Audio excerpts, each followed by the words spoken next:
And we're starting at 1:03. Madam Clerk, would you please perform a roll call, please? Yes, President Rosario, just a little point of order. If you are not a member of the board, if you could mute your video until you're called upon, that would be great.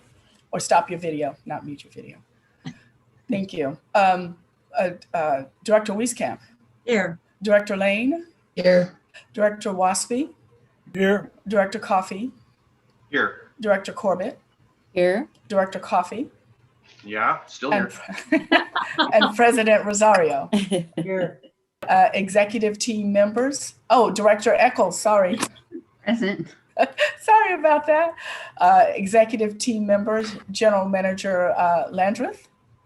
Here. Deputy General Manager Alvarez. Here. Have AGMs Ocker, O'Connor, Johnson, District Council Victor, Eric Fuller, and did I leave off anybody? Oh, AGM Johnson, Ocker, Victor. I think that's it. Chiaburo. Oh, there we go. Chief Chiobaro. Thank you. Kelchner. And Kelchner. I can't see you guys. So thank you. Great. Mhm. And I am going to ask Director Coffey to lead us in the Pledge of Allegiance.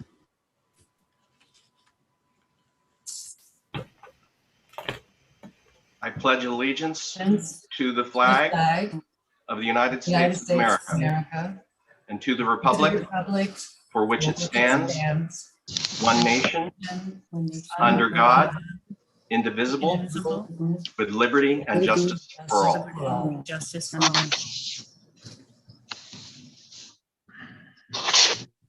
Great, and I'd like to ask Director Lane for a Native American acknowledgement. Thank you. Today I'd like to recognize the Totgon tribe, which covered part of Walnut Creek, Alamo, Danville, the western part of Mount Diablo, and part of San Ramon. The Totgon were one of 6 Bay Miwok tribes in central, east, and south Contra Costa County. They lived in the San Ramon Creek watershed.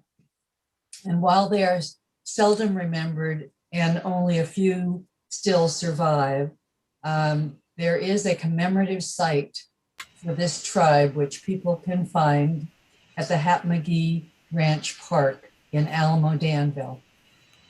Thank you. Thank you very much. Today's regular meeting is held in accordance with Governor Newsom's executive order, allowing for board members to participate remotely. And we are also providing live audio and video streaming, and have provided the public the opportunity to submit written comments and call in for public comments. And for an item on 714, you may call in or leave a voice message, and Madam Clerk will know the 3 ways that you can submit public comments. President Rosario, your audio is going in and out. Sure. Can you do a little test right now? Testing 1, 2, 3. Much better, much better. Too far away. Okay, thank you. Public comments. Public comments may be submitted one of 3 ways. They will be, you can send an email to myself, yburial@ebparks.org. I'm Yolanda Burial Knight, clerk of the board. Via voicemail at 510-544-2016, or you can simply join the meeting, and when it's time for public comments, if you could raise your hand if I already don't have you on the list, and I will acknowledge you. Pursuant to the Board of Directors meeting at the last meeting of June 1st, we will no longer be reading public comments, but they will be included in the final board packet. So all comments, letters, and emails that were received before 4 o'clock yesterday have been given to the board for to read, and also to the entire executive team. So thank you. Great, thank you. Do any board members have any comments or questions on the agenda today? Seeing none. Madam Clerk, can you take a roll call vote, please? Oh, we need a motion and a second. We remember that we have made a revision on the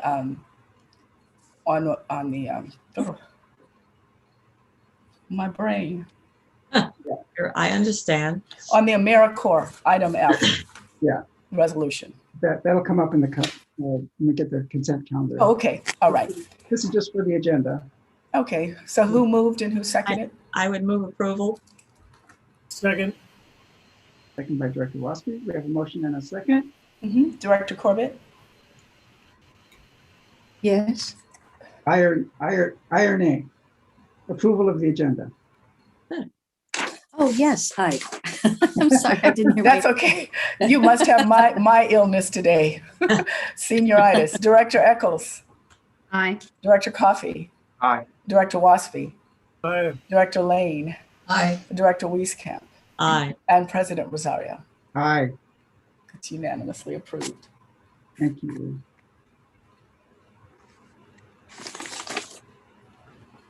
Okay.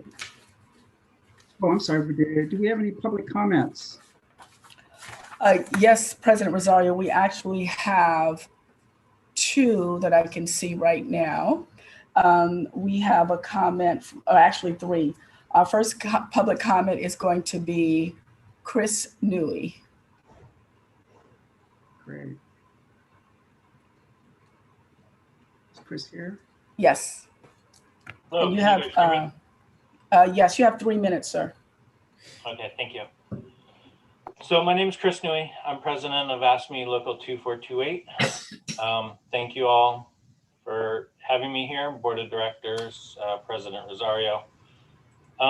Since 2019, the East Bay Regional Park District has known that a majority of ASME represented employees are paid sub-competitive wages.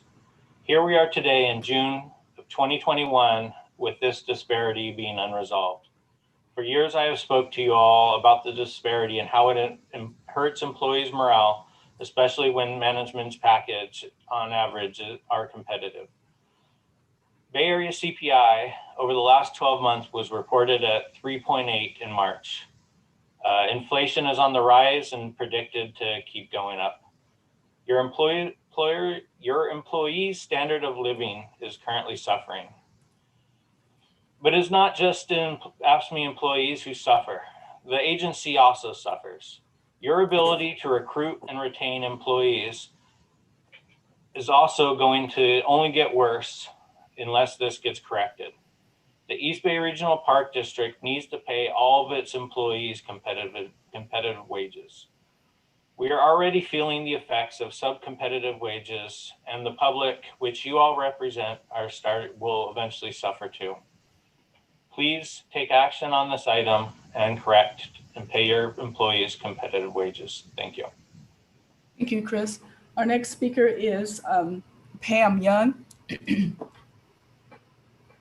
And you are speaking on an item that is not on the agenda, correct, Ms. Young?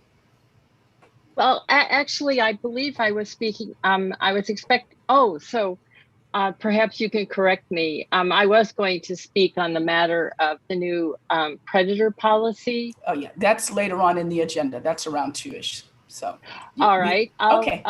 Come back at 2. All right. Pardon me, and Well, thank you very much. That's okay, you can stay in the meeting. Thank you. Kelly Abreu. Yes, thank you very much. I'd like to direct your attention to the very important item which is going to be coming up later this year. It's called ward redistricting. Redistricting happens every 10 years. This year, a year or two ago, the state of California passed new rules and set new standards for best practices. That's called AB 849. Best practices that tell this board of directors what standards to use. What are the best practices? We heard from our new general manager, that this district aspires to be world class, best, leading the country in delivering park services. Well, and staff professionalism and everything else. This redistricting issue, these criteria for redistricting, give you yet another opportunity to reach that level.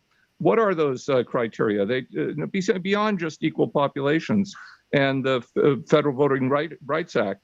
They talk about in ranked order contiguity, the communities of interest, and geographical compactness.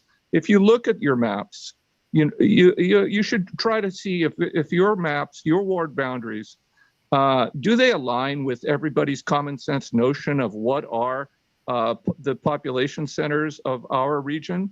One ward should encompass like 400,000 people.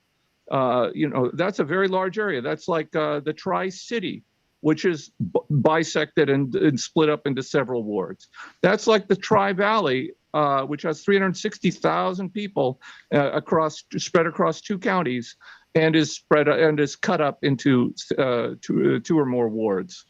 That's like East Contra Costa County. I don't know how many people are there, but that's a well-known area. And if you look at the ward map, it looks like where the word gerrymander came from. It came from the salamander, the shape of a cartoon of political districts that were drawn 150 years ago, and that's what that ward map looks like.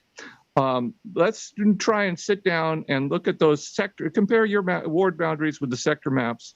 Try to rationalize them. Try to make them fit with our common sense notions of what are the major political divisions and population concentrations of the Bay Area. Thank you. Thank you, Kelly. Our next speaker is going to be Scott Bartlebaugh.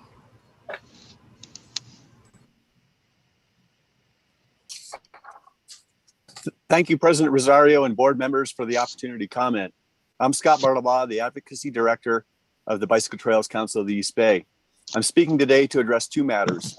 First, we appreciate the Board of Directors approving the request for an additional small trail crew and the work by AGM O'Connor and the AFSCME to reach an agreement to allow the additional crew. As AGM O'Connor has noted, trails are consistently identified as a top priority, and the increased maintenance to address the 5-year backlog is appreciated and much needed. These professional crews are needed to maintain this highly valued park asset. However, the capability of volunteers to contribute to trail maintenance remains largely untapped.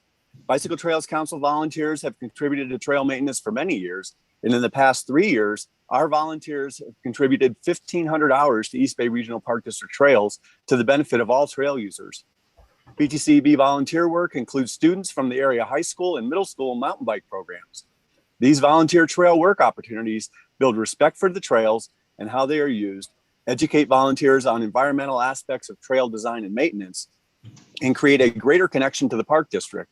However, volunteer opportunities are very limited, and we would like to see more. We look forward to partnering further on trail maintenance. My second matter concerns Briones Park.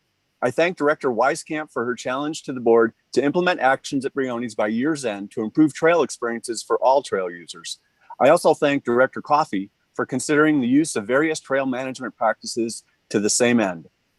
We appreciate that the board is realizing that the status quo is not working when it comes to addressing trail user conflict and serving the needs of the growing cycling community. More than 30 years of limited change on bike access to narrow trails and the lack of new narrow trail additions has resulted in the unintended consequence of increased trail user conflict and increased negative environmental and habitat impact.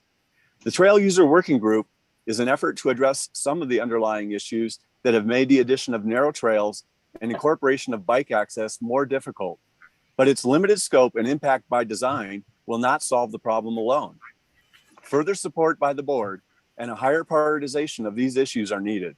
Regional level planning, the addition of new trails, and the creation of a critical mass of bike access narrow trails in a number of parks across the district will be needed to address the situation that has been created over the last 3+ decades. Deliberately providing people who ride bikes enjoyable, sustainable, narrow trail access will improve all trail user experiences and provide the environmental stewardship we all seek. A trail system deliberately designed that addresses both trail user needs and habitat conservation will improve environmental stewardship. The status quo has not been working and is not providing a balance between recreation and conservation. Both are suffering. We must do better.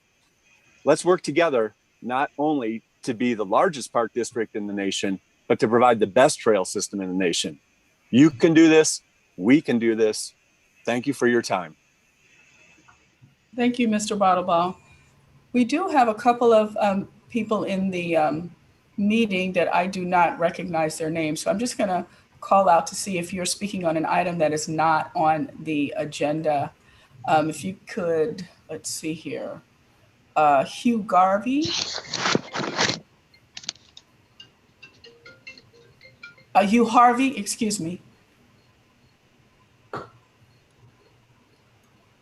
And then there was another one, Shomik, Shomik.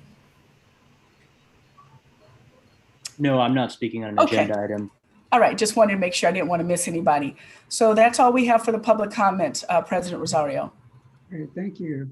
You're welcome. Very much appreciate all the speakers coming forward today. We take all your comments seriously, and we appreciate you coming out. So let's see, we are now at, I'm going to invite our general manager, Sabrina Landreth, to present special update on item C.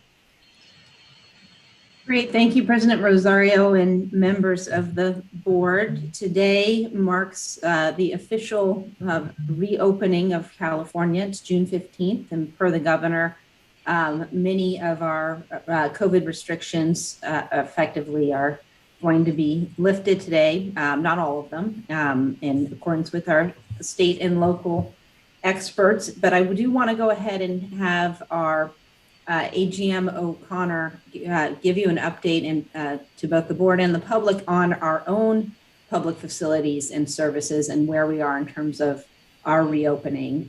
It's very exciting. We're very close to being back to where we were before. And before Jim speaks, I just want to really thank our staff for their tireless efforts over the last year plus.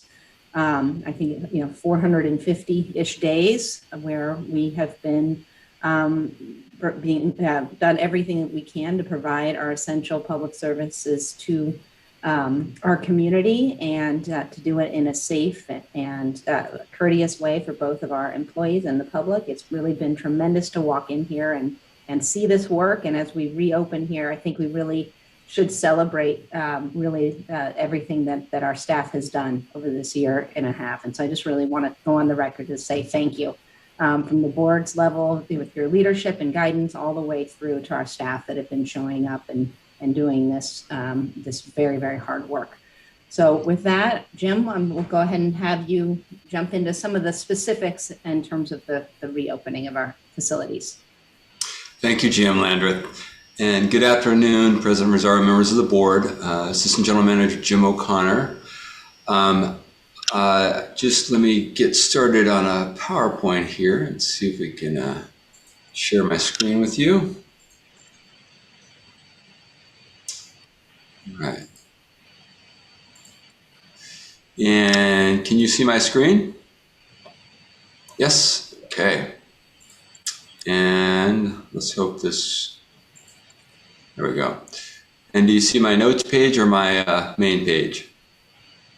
Looks like we have your main page. I think we're seeing your notes. Notes. Okay. I'm seeing both.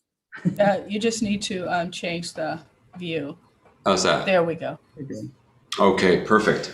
All right, well, I'm really happy to bring this news to you today. I put the word final in there. I'm ever hopeful that this is the last reoperation plan I have to share with you. We've all done a lot of work. We've been through a lot, for the last 15 months. And finally, we're reopening. And let's hope we don't have to go backwards. So let me start with, I'm going to group these by function. And the first thing is our campgrounds. I think most of you know that Del Val Campground did reopen, but we've had a limited capacity, mostly due to the work we're doing on the water treatment system, renovating the water treatment system. Well, I'm happy to report that project is just about complete. And we are making water, and we're back. We will be back to full capacity in the family campground on Friday, this Friday, June 18th, which is great news. So we'll have showers working again and water available. So and all the restrooms working. At Del Val, the reservable group campsites will reopen at full capacity on July 2nd. And the camping convenience cabins will reopen on July 16th. So at that point, we'll be back in normal operations at Del Val. Anthony Chabot has been currently operating at full capacity since late April. So that's great news. All the group campsites, we're hoping to have them back. They've been open, but we're going to have them at full capacity on Friday, June 15th. We'll have them open today, June 15th. We'll restart them at full capacity. Sorry about that. The backpack campsites are currently open and at full capacity. Interpretive facilities and services. So the visitor centers, we've had them open, but we're going to open them at full capacity on June 26th, Friday, June 26th. One thing I want to point out is because we have these unknown OSHA workplace rules that we're still working through, and hopefully we'll get some clarification on Thursday from OSHA, but for now, our plan is to require that visitors that enter our indoor facilities, and in this case specifically visitor centers, that they are going to be required to wear face coverings. That may change based on the news on Thursday, but at this point, because we have potentially mixed workplaces where some people are vaccinated and some are unvaccinated, we are going to ask visitors to wear face coverings, and we will supply the one-time use face coverings if needed. Tilden Little Farm and Botanic Garden and Ardenwood, I think you know that they've been working on their reservation system for several months now. That reservation system will end on June 25th, and we'll be back to normal access and normal capacities at that point. Interpretive recreation programs, they did restart on May 1st, and the day camp programs, we've been saying all along that they will restart on July 19th.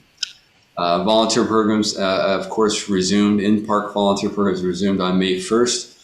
One requirement that we will ask volunteers, similar to visitors entering our indoor facilities, we will ask them to follow all the rules we have for our employees in terms of mask wearing and other safety protocols.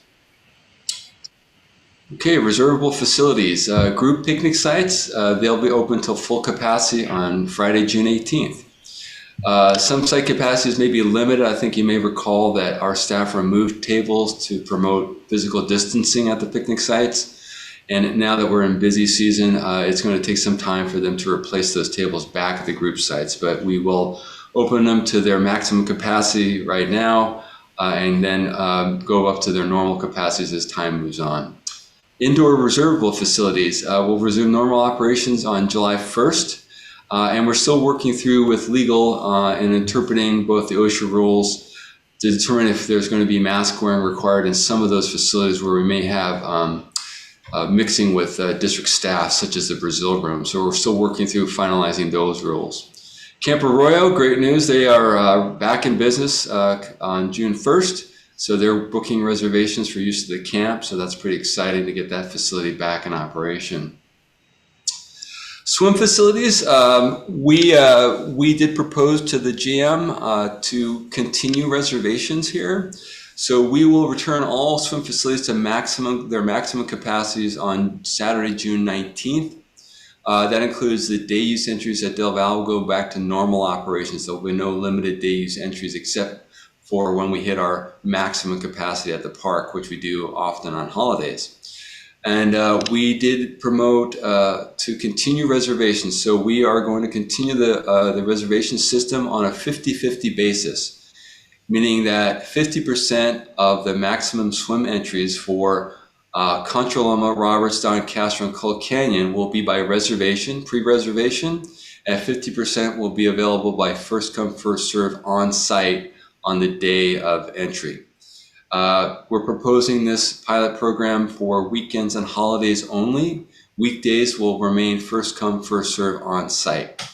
So that is our plan for the swim facilities, and we will reevaluate the reservation system at the end of this swim season when we have our normal debrief with public safety, the lifeguard services at the end of the year, sometime in October, November.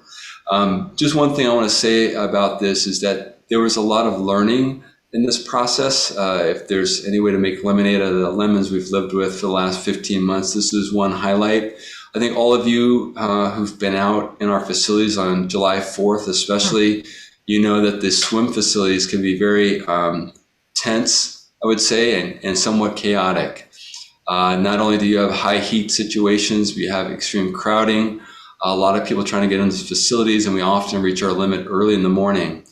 And one thing that staff did note in the reservation system is it did provide people with predictability in terms of their entry into the facility, and it did reduce crowding. So we're going to continue the reservation system for weekends and holidays through the end of the swim season, then reevaluate and bring back to GM Landreth a recommendation for continuing that program into the future.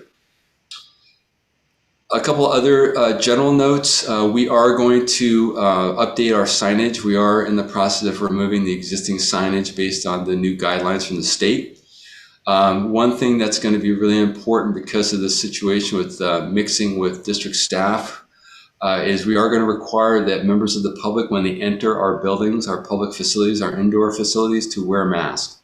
And we will provide face coverings for those that may have forgotten their face coverings. But we are going to require that when they enter our buildings to wear those face coverings while they're inside.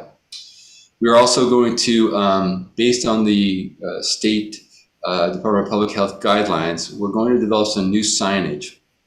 Now, most of our events and our facilities never reach the mega event level that's discussed in the new guidelines. That's 5,000 for indoor events and 10,000 for outdoor events. But we do have some locations that are extremely crowded and include children under 12 who, of course, are not designated for vaccination at this time. So in those locations, places like Tilden Little Farm and Ardenwood, we are going to work with Creative Design Group to develop some signs that say mask face coverings are recommended due to crowded conditions. And those signs staff can use on as needed basis at these facilities when we do have crowding conditions. So we're going to recommend that people wear face coverings in those conditions, and we'll have signage that'll help remind people to wear face coverings under those conditions. So these are limited areas, certain events, certain locations that we know we have historic crowded conditions, and also children under 12. And with that, I will stop screen sharing and take any questions you may have. President Rosario, you're muted. Thank you. Thank you, Jim. Oh, Director Lane. So Anza and Temescal are still closed? That is correct. Lake Anza, due unfortunately to the algae conditions of the lake right now, most likely will not open this season. And Temescal right now, we are continuing our water quality staff are monitoring, but we have, while the blue-green algae toxin levels have been reduced significantly in the last few weeks, we are having unfortunately high levels of E. coli in the lake, and we're not sure if that's due to the geese population along the lake or due to the ongoing challenges of sewage intrusion. So we're not sure about that, but we continue to monitor, and potentially we may be able to open Lake Temescal later in the season. Okay, and then I want to congratulate everybody for getting the water system up and going at Del Valle. I had someone last week who was going to write an article about the visitor center, and she said, well, but I understand you don't have that many, you're restricting people because of the water system. And I said, oh, I think that's ready. And then I realized I wasn't sure about that information. So I will give this reporter a call and make sure she knows it by Friday. And so does that mean we can have as many campers as the campground will handle at Del Valle now? That's correct. The family campground will go, we've been at 50% capacity only because of the water situation. Okay. So come Friday, we'll be back in full capacity at the campground. All right, congratulations. Thank you. Director Corbett.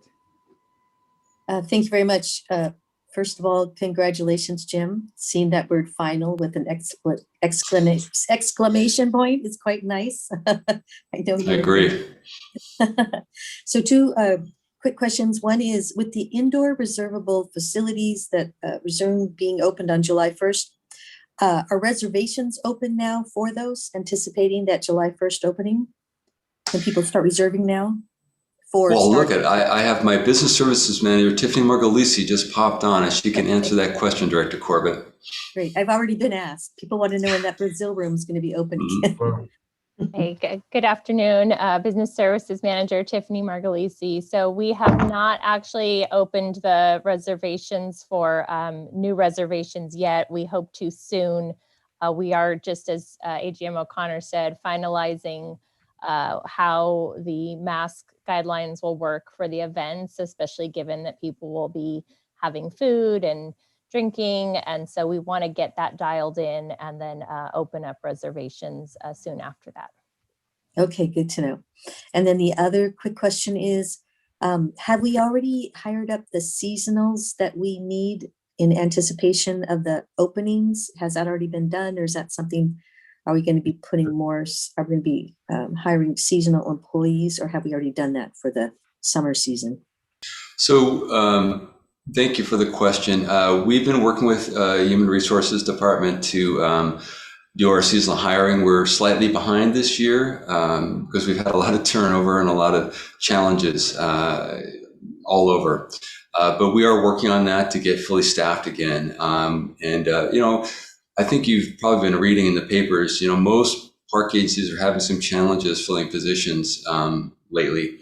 So we're not immune to that either, but we are working close with HR and working to get the full summer season staffing. But if people are looking for summer jobs, they should be watching our website.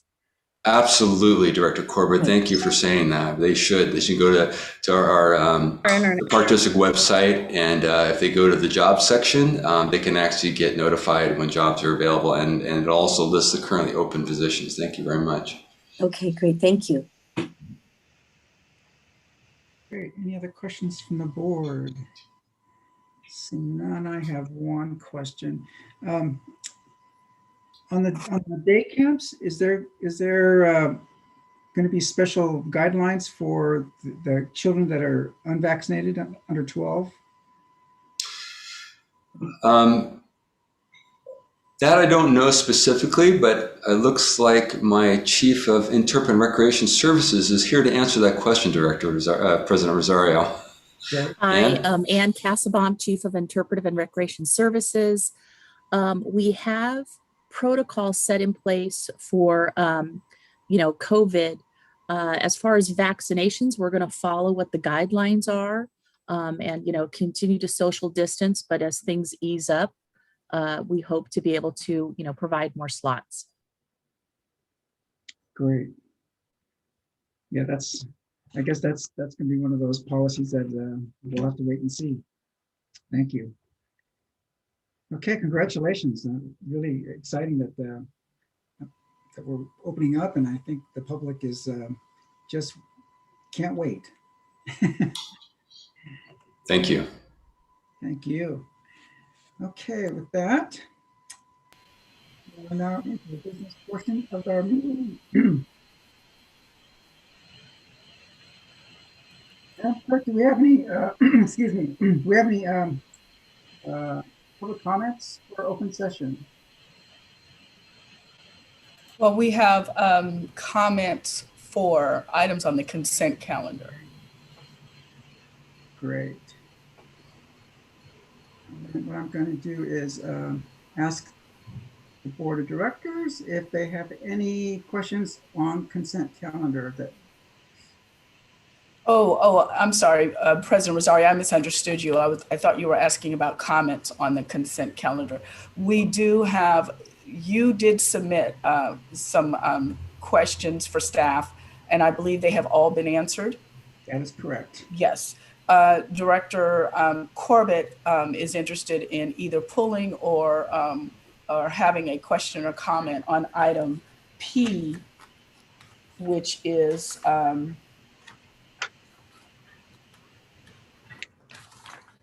which is delegation of authority to the Chief of Design and Construction for review and approval of design of improvements and alterations to East Bay Regional Park District facilities. Any other requests to pull items? And the only other, there's no other request to pull anything that I have. Okay. Just a reminder that we have revised item F, the resolution to support S487. So we need to acknowledge that before we approve the agenda. Director Lane, did you have your hands up? Yes. Yeah, I sent you a couple things, but Oh, I didn't get it. Sorry. I do have a question on M and N and a comment on P. Okay.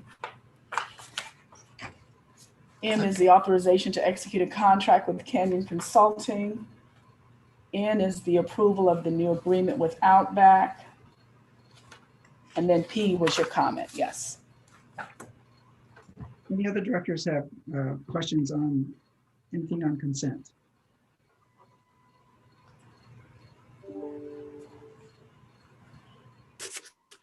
Okay, speak up now or forever hold your peace. Okay, we'll start off with looks like item M and N. Just a quick a question. We do have a comment on item C, resolution recognizing June 19th. Do you want to take the comments after you go through the questions, or do you want to do that now? Let's just go in order. Let's go ahead with item C. Okay. Item C is resolution recognizing June 19th, 2021 as Juneteenth Day in the East Bay Regional Park District. Just for clarification, we did receive 2 letters. One came from Giorgio Chavez and the other came from the Black Employee Collective, thanking the board members for that, for acknowledging Juneteenth Day. We have 2 public speakers on this item, Deontay Allen and Precious Shelton. Deontay, please unmute yourself and you have 3 minutes, sir. Hi, thank you. I appreciate that. Hello, everyone. Good afternoon. My name is Deontay Allen today, and thank you for allowing me to speak today. I would like to take a moment to thank everyone that contributed to this Juneteenth initiative. Over the past year, the Workforce Diversity Committee, Black Employees Collective, and AFSCME 2428 have worked collectively to drive this historical motion forward. And I thank you for that. I want to thank the community for using your voice by signing the petition and sharing your opinions publicly. And finally, I want to thank the East Bay Regional Park District Board of Directors for listening to members of the community and East Bay Regional Park District employees, and also taking action. Together, we are all bringing awareness to the significance of Juneteenth and its role in American history. Thank you. Thank you. Thank you, Deontay. And just I just realized I overlooked Giorgio Chavez wants to speak along with Chris Newey. So next will be Precious Shelton. Precious, you have 3 minutes. Thank you. You're welcome. President Rosario, Board of Directors, and General Manager Landreth. My name is Precious Shelton. I'm speaking today on resolution recognizing June 19th, 2021 as Juneteenth Day.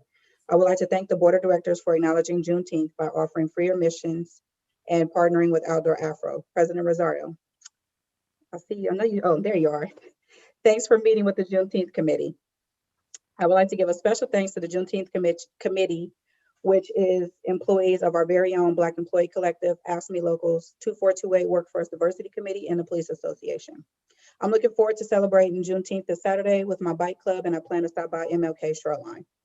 I would love to encourage the board to make Juneteenth a holiday for all district employees, continue to have fees waived annually on Juneteenth, and future programs within our parks with our very own naturalists. Thank you for your time. Thank you. Thank you. Giorgio. Hi, good afternoon. Hi. Good afternoon, President Rosario, Board of Directors, and General Manager Landreth. My name is Giorgio Chavez. I am the Police Association President, and I'm a Sergeant in Public Safety. Today, I'm going to read a memorandum that I submitted last week regarding our support of the Juneteenth holiday. As a member of the Park District and the President of the Police Association, I'm glad to see Juneteenth becoming widely recognized and respected as a national holiday. Juneteenth is a day to be celebrated as one of culture and progress. However, it is not just a day for celebrating. Juneteenth is a call to action, which recognizes and teaches the United States of its past while acknowledging we, as a country, are engaged in the continued fight for equality and justice. As stewards of the Park District and members of the greater outdoor community and public health network here in the Bay Area, it is essential that celebrations established by the Park District in years to come are impactful, thoughtful, and engaging with the positive growth of our communities in mind. It is not lost on the Police Association that there is still a lot of work ahead of us. Still, if we work collectively towards a greater goal of a foundationally sound world built on equality and respect, I believe we will honor those before us. By acknowledging and supporting Juneteenth as a district holiday, we will be laying the groundwork essential to our community's well-being and the future that lies ahead of us, strengthening the fabric of society. On behalf of the Police Association and in partnership with AFSCME 2428, I fully support and endorse Juneteenth becoming a recognized and celebrated Park District-wide holiday. Thank you. Thank you, Giorgio. Thank Our you. next speaker is Chris Newey. Chris. Thank you. Let's see. President Rosario, Board of Directors, General Manager Landreth. My name is Chris Newey, President AFSCME Local 2428. Thank you. I would like to thank the district for considering this action today. AFSCME has been advocating for a while, and we think it's great progress that the district is now considering this. I would also like to echo some of the statements made by my colleague Precious, and hope that the district will move towards offering Juneteenth as a paid holiday for all district employees, and also provide programs for the public from our in-house staff and our interpretive department, hopefully by next year. And so with that, thank you for considering this. We hope it passes, and thank you for your time. Thank you, President Rosario. Thank you, Chris. President Rosario, that's the only speaker we have. Director Corbett, and it looks like Director Lane. Yes, Director Corbett. I was just going to ask President Rosario if he's going to read this resolution, the Juneteenth resolution. Yes, we are. I am intending that we read the resolution before we go past the consent calendar. Great. Director Lane. All right, I just have a couple of brief questions on these two. One, M on page 54 authorizes a contract to begin to address the pollution that smoke provides in our air quality. And one of the descriptions was focused on sealing windows and doors. What I am wondering is when we're talking about sealing windows, does that mean we are never going to be able to open those windows again?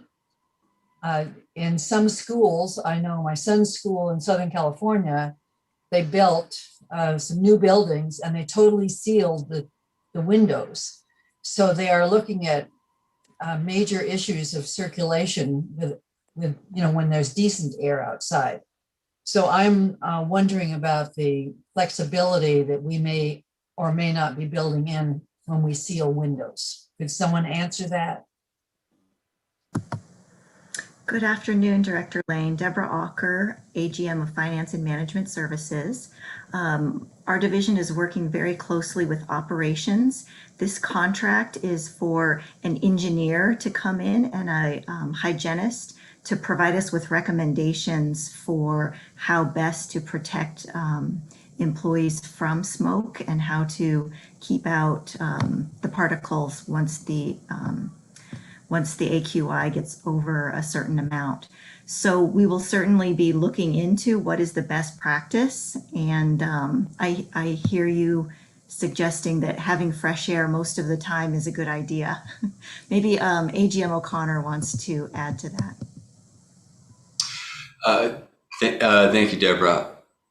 Director Lane, I would say that at this point, all the options are on the table because we want to make sure that we have staff facilities that can protect staff during these serious air quality events. But that said, I would imagine that most of the work we're doing is replacing existing seals so that they're fully functional back to their original quality when they were installed. But the specifics are going to be varied because I think we have a whole variety of staff facilities out there, some of which are fairly new, and some have existed for decades. And so we've got some real work to do to work on these building envelopes and the seals. So that's the best answer I can give you right now. Part of the process we're going through right now and the item before you is to prioritize work, both on the envelope in terms of the seals, and then also on what we're going to do with the various HVAC systems that exist out there. So right now, all the options are on the table, but the intention is to make these facilities safe for our staff during these events. Okay, well, I certainly appreciate the intent here, but we do have, for much of the year, ideal weather in the East Bay, I will say, and so I want to be sure we are considering the old-fashioned way, fresh air and screens. Will do. I will bring that to the table when we have those discussions. Thank you. Okay, and then we were talking about the concessionaire for Dumbarton camp and what might be sold in the store, and along with, I'm sure, the rest of the board. I am interested in encouraging them not to use as little plastic as possible. And I wanted to be sure we were installing water bottle fillers at the campground. I'll take that one again. AGM O'Connor. I can't speak specifically, Director Lane. I'm sure that is our standard, and I will get back to you on the details of that in terms of the bottle fillers. That has been our standard for the last 3 years or so. I'm sure that's what we did install, but I don't have the specific information. So let me check in with staff and get back to you by email, and I can copy the rest of the board members. Also, the issue did come up in regards to waste in the store. And we are working, Tiffany is working with Outback Adventures to make that part of their planning for dealing with waste. And I know that they've been pretty good about that in their existing facility at Del Val. So we're working on that, and we hear what you're saying. So we'll do our best on that one. They also plan to sell some reusable utilities as part of their process at the store to encourage the reduction in plastic waste. And in terms of utensils and cups, etc. Thank you. Great, thank you. Just need to backtrack for a second here back to item M, as in Mary. I believe we had a public comment on. Yes, Chris Newey. Okay. We're doing M, and then we'll go back and do L. Okay, thank you. I was going to say, which item are we kind of got turned around there. All right, thank you. Okay. Yeah, once again, Chris Newey, President AFSCME Local 2428. Thank you for all your time, President Rosario, Board of Directors, General Manager Landreth. So on this item, the AFSCME would like to commend the district for taking actions to add to employee safety. We're not speaking against this. But we do have a lot of questions on this specific contract, kind of on the process and the decision making that went into basically how big this contract is or what the extent of what these services are looking into. We've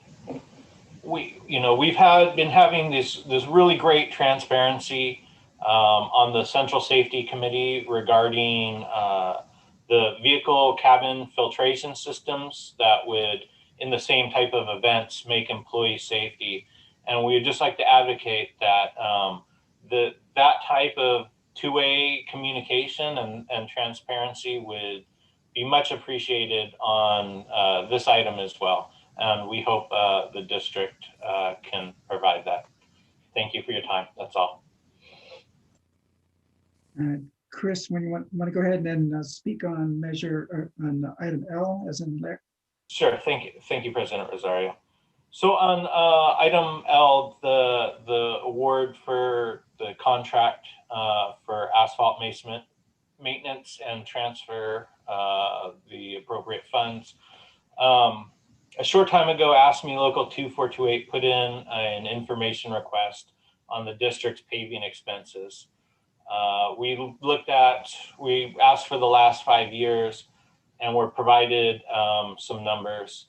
The district staff did acknowledge that the numbers that they were provided were not complete, that they didn't include any of the capital improvement projects or any work performed by roads and trails. But in speaking to district staff, we're concerned also that those numbers might not have picked up all of the other expenses. But anyways, looking at the numbers that the district did provide AFSCME, the district is spending on average over $1 million in paving maintenance throughout the district. And so, AFSCME would have liked to do some kind of initial analysis on whether, adding to the district's in-house paving program would be appropriate, but it's really impossible to do if AFSCME can't get accurate numbers to do so. So what we're advocating for here is that the district look into getting the accurate numbers and do some kind of analysis to make sure that contracting out most of the district's paving maintenance is prudent for taxpayers' dollars, or if having additional staff within the district to do these projects, and some of these projects in-house would be more appropriate. So with that, we hope you do so, and thank you for your time. Great, thank you. Thank you. And then Measure P, Director Corbett. P for S and Paul. Yes, thank you, President Rosario. This is the delegation of authority to the Chief of Design and Construction for review and approval of design improvements and alterations to East Bay Regional Park District facilities. And I just have a couple of questions. My eyebrows always go up when I see the words delegation of authority. So just have a quick few questions. I notice in the informational memo that the Park District has historically operated under delegation of design plan review and has consistently delegated this authority over the years.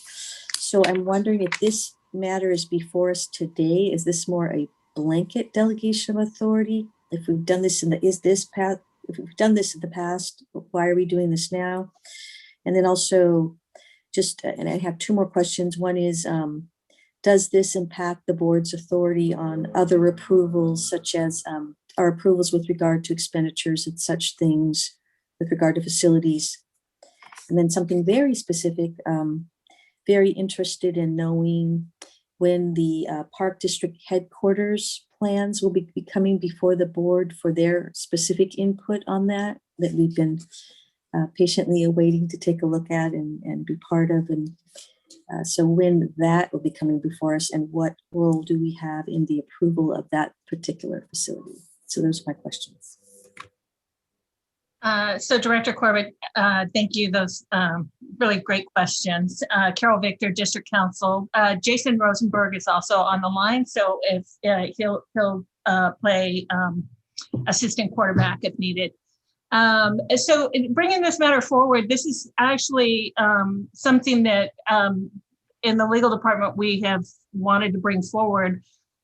It's really clarifying existing practice. And what it offers us, design immunity is a really, really strong immunity, and it can protect you from all kinds of very serious and very expensive claims. What we have to do when we raise design immunity is we have to demonstrate that that's been delegated. And so we have to look back really far. We have to write declarations about existing practice, that type of thing. What this resolution does is it's a restatement of existing practice. And it is what you can attach to a request for judicial notice, what you can produce during discovery, what is on a demur or motion for summary judgment. It really shows what it establishes is that, yes, in fact, the head of DECO had the authority to approve these plans. When we talk about these plans, we're not talking about the type of planning that the board gets involved in, which is land use planning, aesthetics. Like I know when the board has commented before on particular features that you would like on some of our bridges, those kind of things. It's not taking that authority from the board, and then the board always has the power of the purse. No project gets approved over $50,000 that the board hasn't accepted. And so you always have that opportunity to comment as well. We're really talking about things like the length of a drive aisle, where are the parking curbs placed, what's the size of the culvert, what was the design of that retaining wall, should that a retaining wall have been placed there instead of someplace else. And I will say, there's a case from Southern California, a terrible landslide that took out an entire town, tragedy, and the county got out on design immunity based on the fact that their engineer had approved the design of the retaining wall. So those are the types of things we're talking about. And with respect to Peralta Oaks, I will defer that to either the general manager or Christina Kelchner in terms of where our next steps are. Thank you. Good afternoon, Director Corbett. I don't have an exact date for you, but we do plan to come back to the board certainly this year sometime, and the board's review will be particularly focused on what the board would like to see in terms of a boardroom. And all the facilities that go with a boardroom, and in terms of the functionality and inviting the public into our space. So certainly we'll be looking for a lot of board input on that particular piece of the new building. Okay, thank you very much. That sounds great. That's what I needed to know. Thank you very much. Great. And then if we could go back to item F, President Frank. Oh, Director Lane. Yeah, I just have one comment, and that is, as we are looking at whatever kind of design, I hope that we will take advantage of the signature East Bay Regional Park District leaf and integrate that into designs whenever we can. Thank you. Great, thank you. And if we can go back to Measure F. Yolanda, is Eric here to the amendment to Measure F? Well, yes, he's here. We do already have it, so go ahead, and Eric, unless you want me to read it.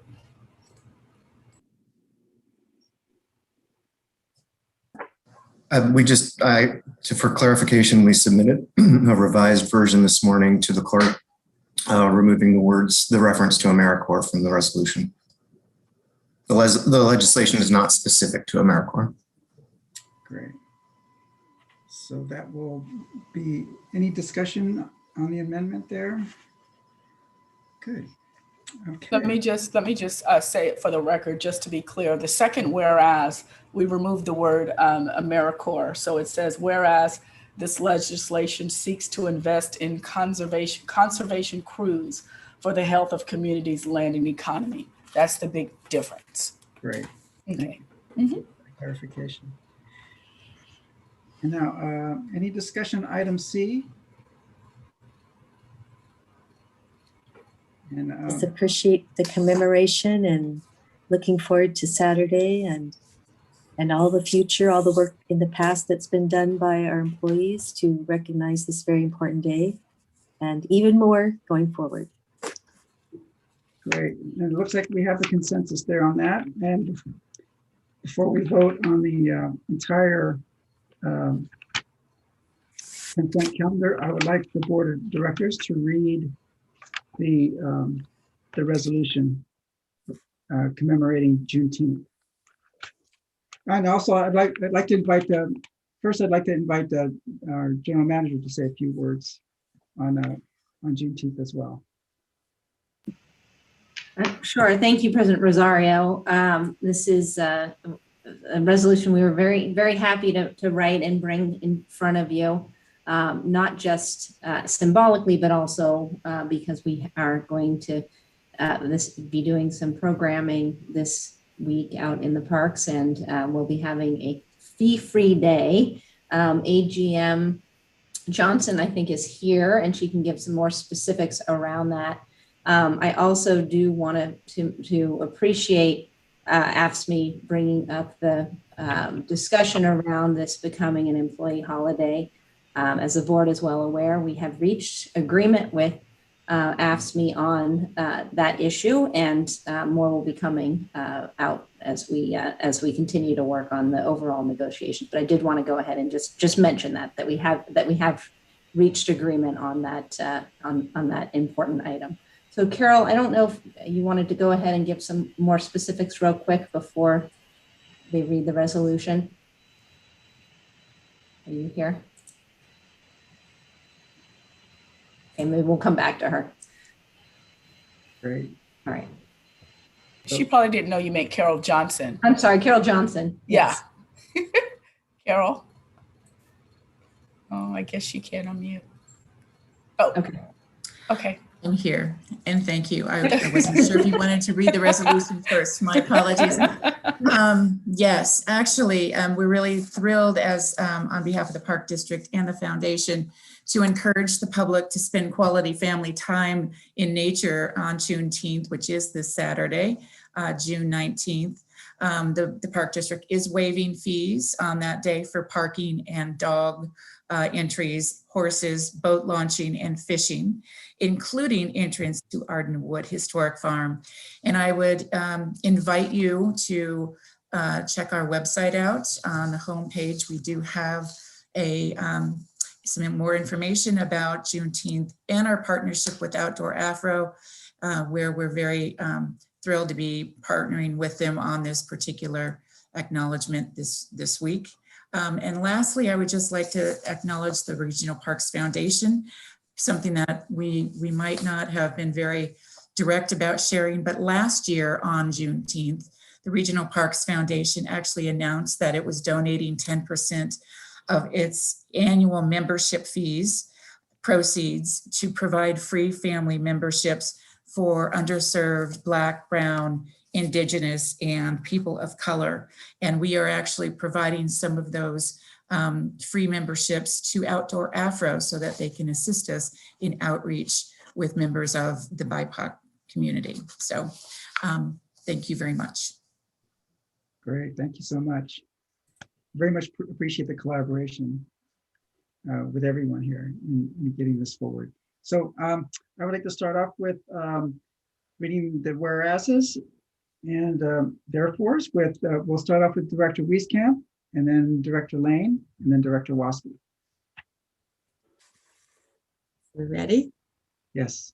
Whereas on September 22nd, 1862, President Abraham Lincoln issued the Emancipation Proclamation, declaring that as of January 1st, 1863, all slaves in the rebellious states would be thenceforward and forever free, and whereas it was not until June 19th, 1865, when Union soldiers led by General Gordon Granger arrived in Galveston, Texas, and issued General Order Number 3, announcing freedom to some of the last slaves in America. And I might add, Texas was again a little bit behind. And whereas June 19th became known as Juneteenth, a name derived from a portmanteau of the words June and 19th. And Director Colin Coffey. Whereas Juneteenth, also known as Juneteenth Independence Day, Emancipation Day, Emancipation Celebration, and Freedom Day, is the oldest African American holiday observance in the United States. And Director Corbett, and then Director Eccles.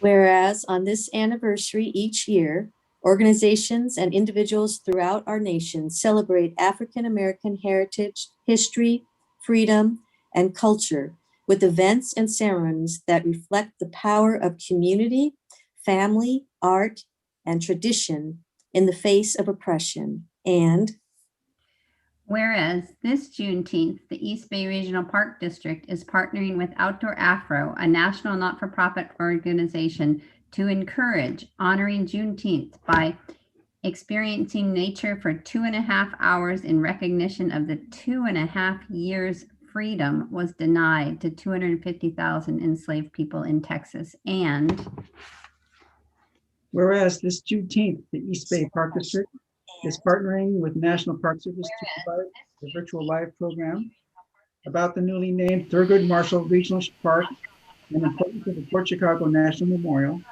And Director Wieskamp. Whereas the East Bay Regional Park District is eliminating park entry fees on June 19, 2021, so that all who choose to celebrate Juneteenth with a day in nature may do so. And Director Lane.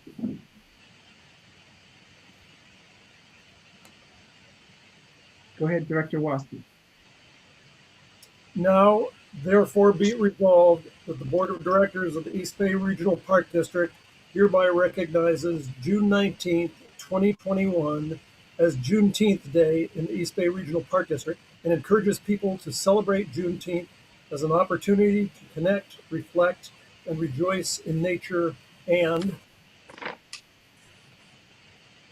be it further resolved, the general manager is hereby authorized and directed on behalf of the district and in its name to execute and deliver such documents and to do such acts as may be deemed necessary or appropriate to accomplish the intentions of this resolution.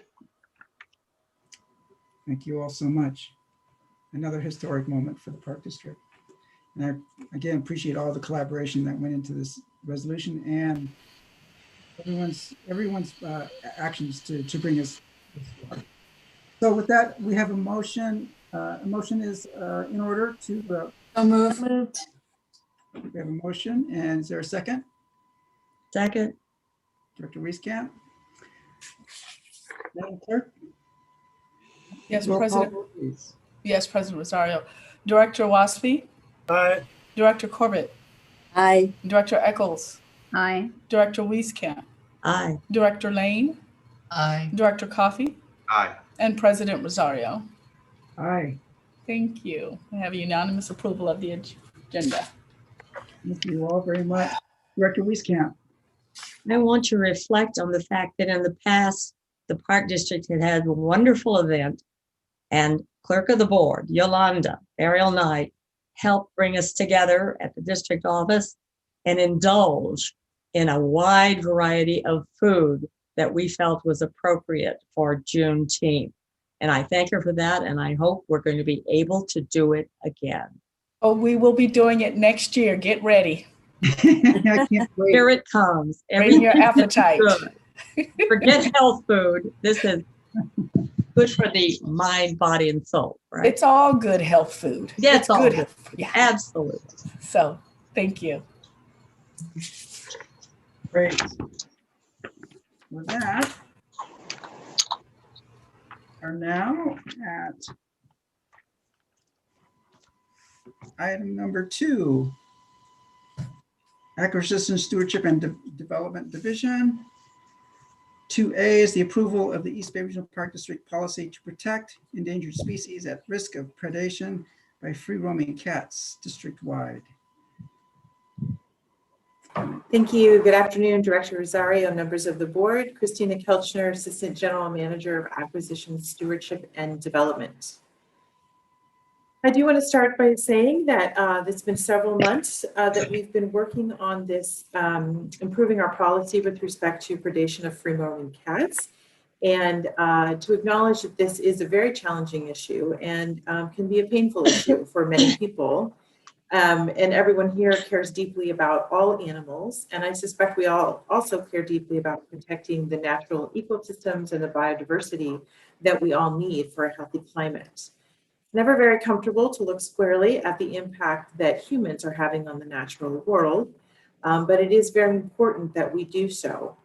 Some species thrive on human activity, like raccoons and seagulls. We call these human followers. But other species are facing extinction as a result of human activities. These are usually native species that are unique and are the most vulnerable to rising sea levels, habitat loss, and non-native predators. Two dozen threatened species live in our regional parks, and we are charged as an agency with responsibility to protect them. It is a mission that we take seriously. I know the board of directors takes this seriously. And the Park District is also legally required by state and federal endangered species laws to protect these species. There are a lot of things we do to help these species survive. We invest in habitat restoration, we monitor and research the species' activities to better understand what they need to survive, and we do manage predators. Unfortunately, one of the most effective predators in our local shorelines is free-roaming cats. These are cats that have been abandoned or lost, and they spend most or all of their time outdoors. We do understand there is significant public concern about the removal of these free-roaming cats from our parklands, and we need the public's cooperation to not abandon or feed cats in the parks, particularly in areas near sensitive habitats. Late last year, unfortunately, several free-roaming cats that were hunting in protected shoreline marshes were legally removed after other trapping efforts had failed. We did follow the Park District's current policy with communication with the caretakers and trapping efforts, but since then we've realized that more could be done. And so since that time, we've developed recommended improvements to our current program, and in February, on February 25th, we presented those recommendations to the Park District's Natural and Cultural Resources Committee. And the committee voted to recommend that the policy move ahead to the full board of directors. So we're here today to present that recommended policy for the full board's consideration.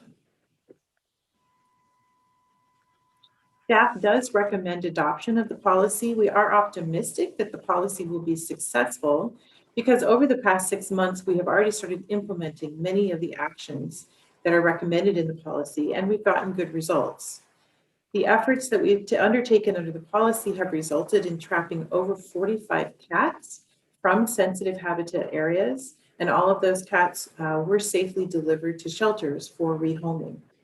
The district's goal is both to protect the endangered species and help to be sure that free-roaming cats are safely relocated indoors away from sensitive habitats.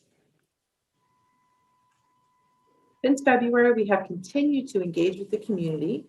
We've met with local animal service agencies, the shelters. We've spent time listening and meeting with, listening to the concerns and suggestions from members of the public. We've also sought input from subject experts, and we participated in conferences, forums on cat management issues, and meetings with state and federal agencies to be sure that we're getting the best practices and best possible science for addressing these issues.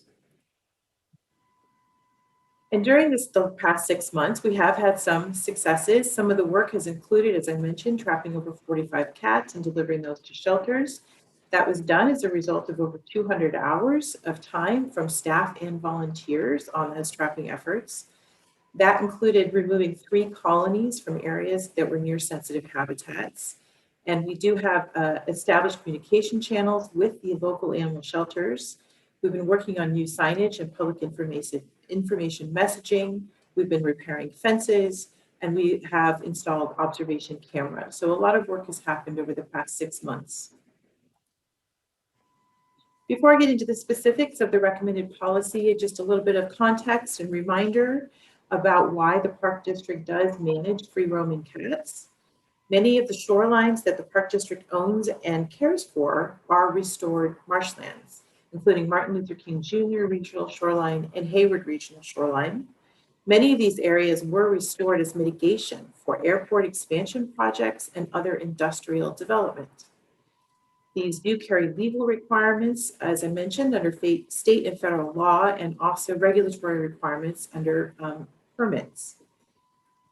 We do need to be careful that the mitigation that we do in creating restoration areas and sensitive habitat, safe areas for breeding and foraging don't create what biologists call an ecological trap, where we're providing habitat for breeding and the breeding is successful, but then young are taken by predators. We have invested significant public funds in the restoration and protection of these sensitive areas. In the Bay Area, we are in a global biodiversity hotspot known as the California Floristic Province, and we are within the Pacific Flyway, which is a migratory route for millions of birds. Many species that we are charged to protect are endemic to the Bay Area, which means that they occur here and nowhere else. And two of those are pictured here, the large flowered fiddleneck flower that you see on the screen and the Alameda whipsnake. We are fortunate to live in a place that has enough habitat preserved that we still have some rich biodiversity. But that biodiversity is under severe and constant threat from human encroachment. We have an opportunity and an obligation to protect these unique species that are native to our East Bay lands. As we're learning more all the time, it's not just about protecting these species for the sake of the species themselves. Biodiversity and healthy functioning ecosystems that rely on biodiversity are essential for clean water, clean air, and to the health not only of the earth, but to the human species as well. This map shows shows parklands in orange here, where some of these endangered species occur and where habitat is provided for some of the shoreline species. Unfortunately, only 5% of the historic habitat remains for these shoreline species. And a lot of what remains is in isolated fragments, which we call habitat islands. We do predator management only in certain specific areas and only small portions of these shoreline parks. So it's really only a fragment of our parklands where we do this predator management. The parklands are shown here in green, and then the shoreline parklands are shown in orange. So as you can see, only a small fraction are in orange, and of those orange floated parks, only small areas is where we do predator management.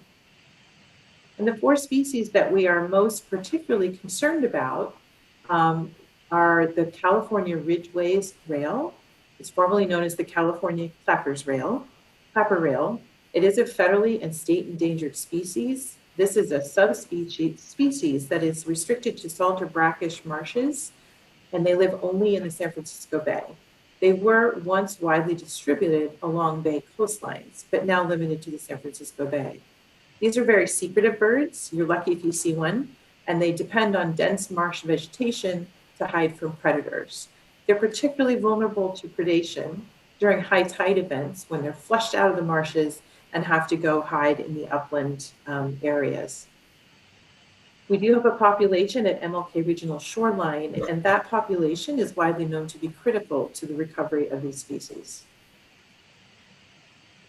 Another species we are protecting on our shorelines is the western snowy plover. These are tiny little birds that breed on sandy beaches, graveled river bars, and similar open habitats. They are nesting at Hayward Shoreline only. And in a typical year, we will see only about 3 pairs of nesting birds at Hayward Regional Shoreline and about 4 fledglings. So it's a very limited population that are highly endangered.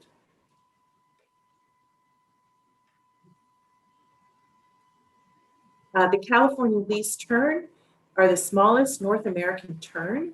They nest in colonies along open beaches, and they start their breeding in April or May. And there are only 2 colonies left in all of Northern California. The salt marsh harvest mouse is a mouthful. This is a tiny little mouse that has lost at least 95% of their historical habitat. And this is one of the most endangered animals in the East Bay.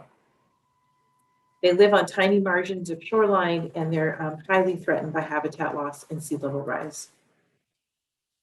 So I mentioned that we do make a significant public investment in habitat restoration. You can see here on the slide some of the numbers, incredible volunteer hours that have put into vegetation management, monitoring of the bird populations, and maintaining these habitats for birds. And in Hayward Marsh, this is one of the larger restoration projects that we're undertaking, and some of the benefits of the project are protecting the habitat for the terns, snowy plovers, and other birds. They're reducing habitat fragmentation by connecting marshes that are adjacent to each other and providing resiliency to sea level rise. I just want to say a word about the Park District staff that does this work. We do have nearly 20 professionals, including biologists, restoration ecologists, botanists, and other scientists. These folks are recognized as leaders in their field. They often hold leadership positions in professional organizations. They have received numerous awards and competitive grants. They're published in peer-reviewed journals, and they are sought after as teachers and collaborative researchers with top universities. So we're very fortunate to have this staff of talented individuals who do this work. This is just an example and a picture that I'm very partial to of these tiny little fledglings of snowy plovers. And the Park District does collaborate with the San Francisco Bay Bird Observatory to study snowy plovers. And that helps us to track their movement and improve habitat protection, including things like seasonal beach closures when they are needed. And I don't know if you can see on the slide, the tiny little, they really do camouflage and hide there in the sand. Unfortunately, all of these efforts in habitat restoration and research can be for naught if we don't also manage non-native predators that are a threat to these birds and mice. Cats are the single largest cause of direct bird deaths in the United States each year. And over the years, locally, there have been numerous observations of cats killing endangered birds. This has been documented by federal and state agencies. So it's very much a local and regional issue as well. And to be clear, habitat loss and habitat modification have far greater impacts than direct predation. However, we need to be working on all fronts to protect these animals. And cat management is something that is preventable and is something that we can measure, that we can manage, that has a direct and measurable outcome to helping to protect these species. Cats have been linked to extinction worldwide. 63 species have been known to be, cats have contributed directly to the extinction of these species. The species that tend to be most at risk are those with high evolutionary distinctiveness. So these are unique species that live in very specific insular environments. Small mammals and birds are the most affected. The Park District is not alone in the effort to manage cat populations and manage predation by non-native animals. Every public land manager must consider or implement programs to manage non-native species impacts, and many agencies face the challenge of managing free-roaming cats.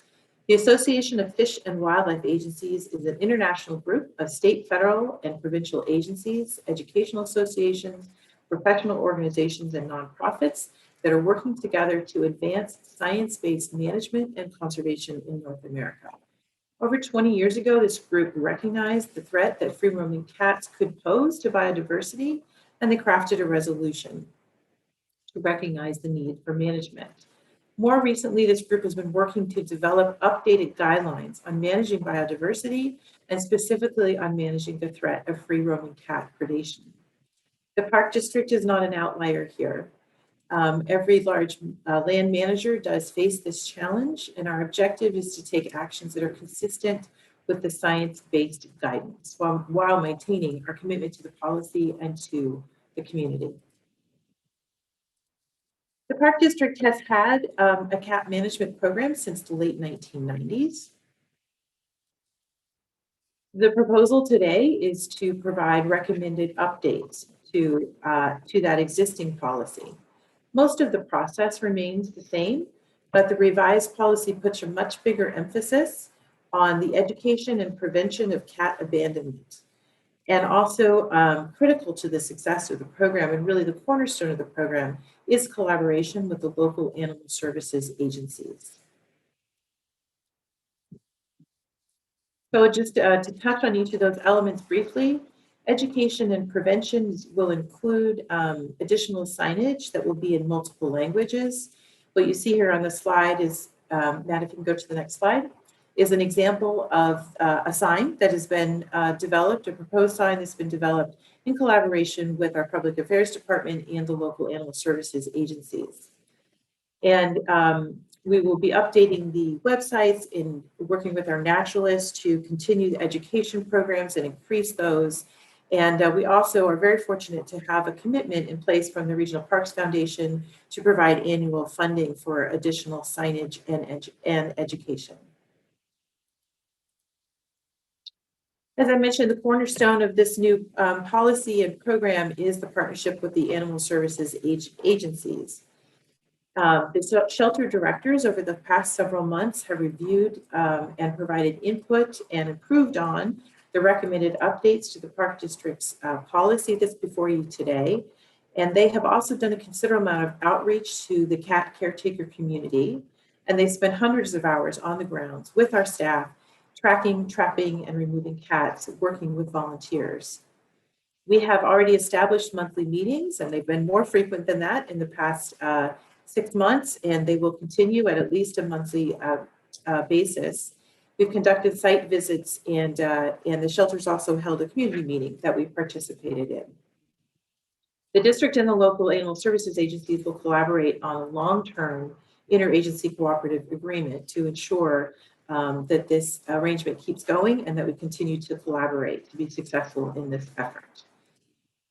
The district is really grateful to the animal services agencies. As I've gotten to know the local shelter directors over the many, many meetings that we've had over the past several months, I can tell you that these are people who are so impressive, the depth of their thoughtfulness, the courage, and the care that they bring to this work. We really appreciate their partnership. The policy does have improved methods for tracking and locating colonies.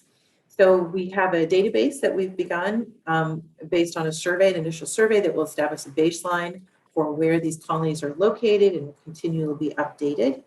And we have installed 7 camera trapping stations. It just means cameras so that we can observe the movement of cats, and we are recording all of our trapping efforts and all of our cat observations. And that data is being shared with the animal services agencies. We are working on infrastructure and deterrence.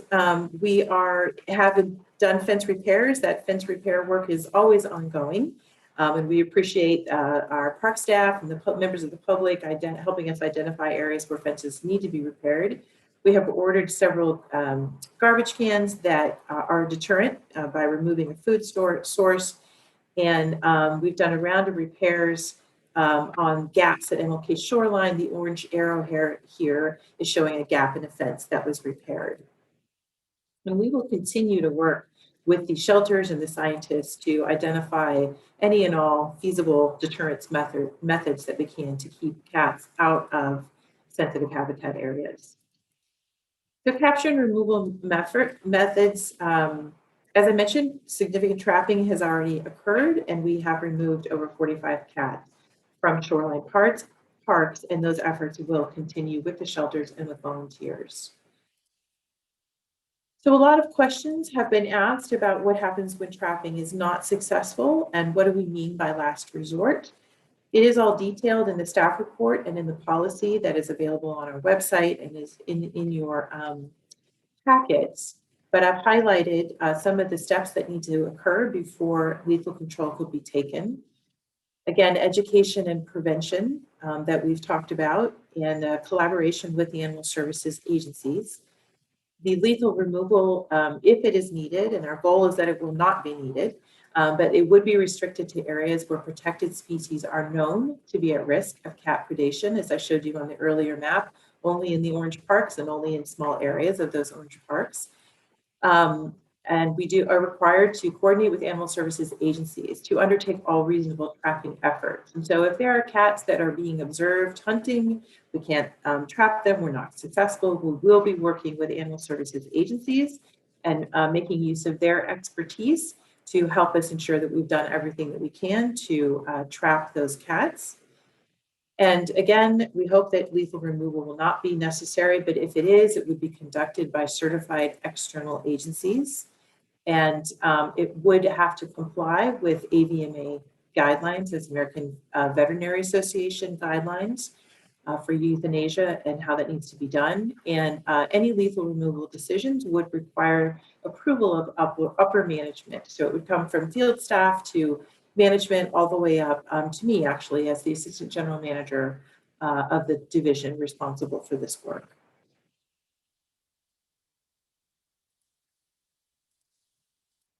The policy also continues enforcement. The Park District, there are many ordinances. The Park District's ordinance does prohibit any abandonment or feeding of dogs or cats in parks, and specifically in wetlands or marshes.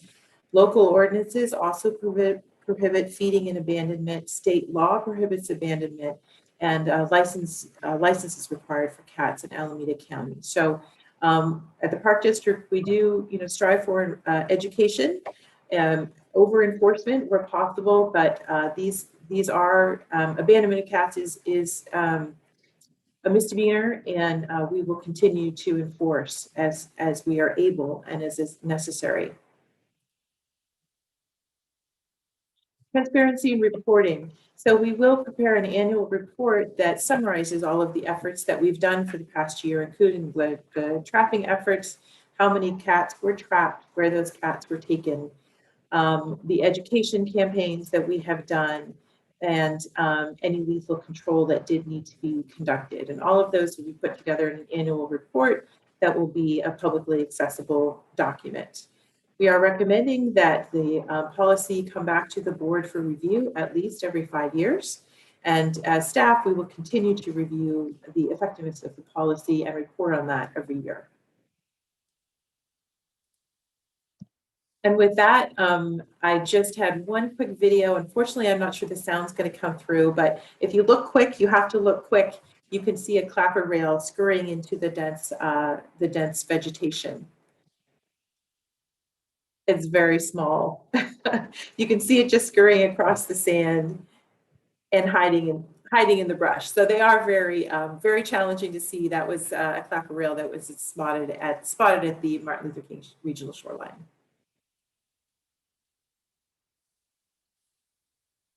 And with that, that is all I have for you. We do recommend that the Board of Directors adopt the recommended policy for management of free roaming cats. There are no easy answers here, but we very much appreciate the partnership that we've had with the local animal services agencies, all of the efforts from the volunteers. And we are optimistic that with these new partnerships, we will be able to be successful with this policy. Matt Grahl, the Chief of Stewardship, is here with me today, as well as other biologists, and we are happy to answer any questions from the board. Thank you.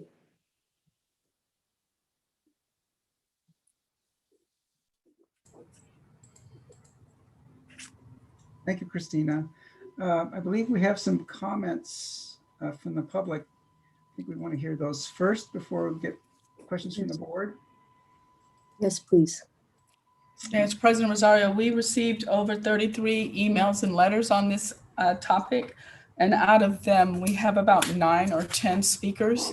I'm just going to call your names right now so that you know that I know that you're here. And once you hear your name, you can put your hands down and know that you're going to get called on. And then I will go back and call them in no particular order. So the speakers that I have in the meeting are Anita Carswell, Cassidy Schulman, Gladys McAdams, Katie Smith, Becky Robinson, Patricia Val Sorrell, Hugh Harvey, Lisa Kirk, Pam Young, Ann Dunn, Ouija Adams, and Cecilia Theus. So now I'm going to go back on my list and start with Anita Carswell. Everyone has 3 minutes. What I'll do is I'll stop my video. When you see me come back up, that means you have 30 seconds left. Anita Carswell, everybody else that is not speaking, please keep your video stopped. Okay, Anita, it's your turn.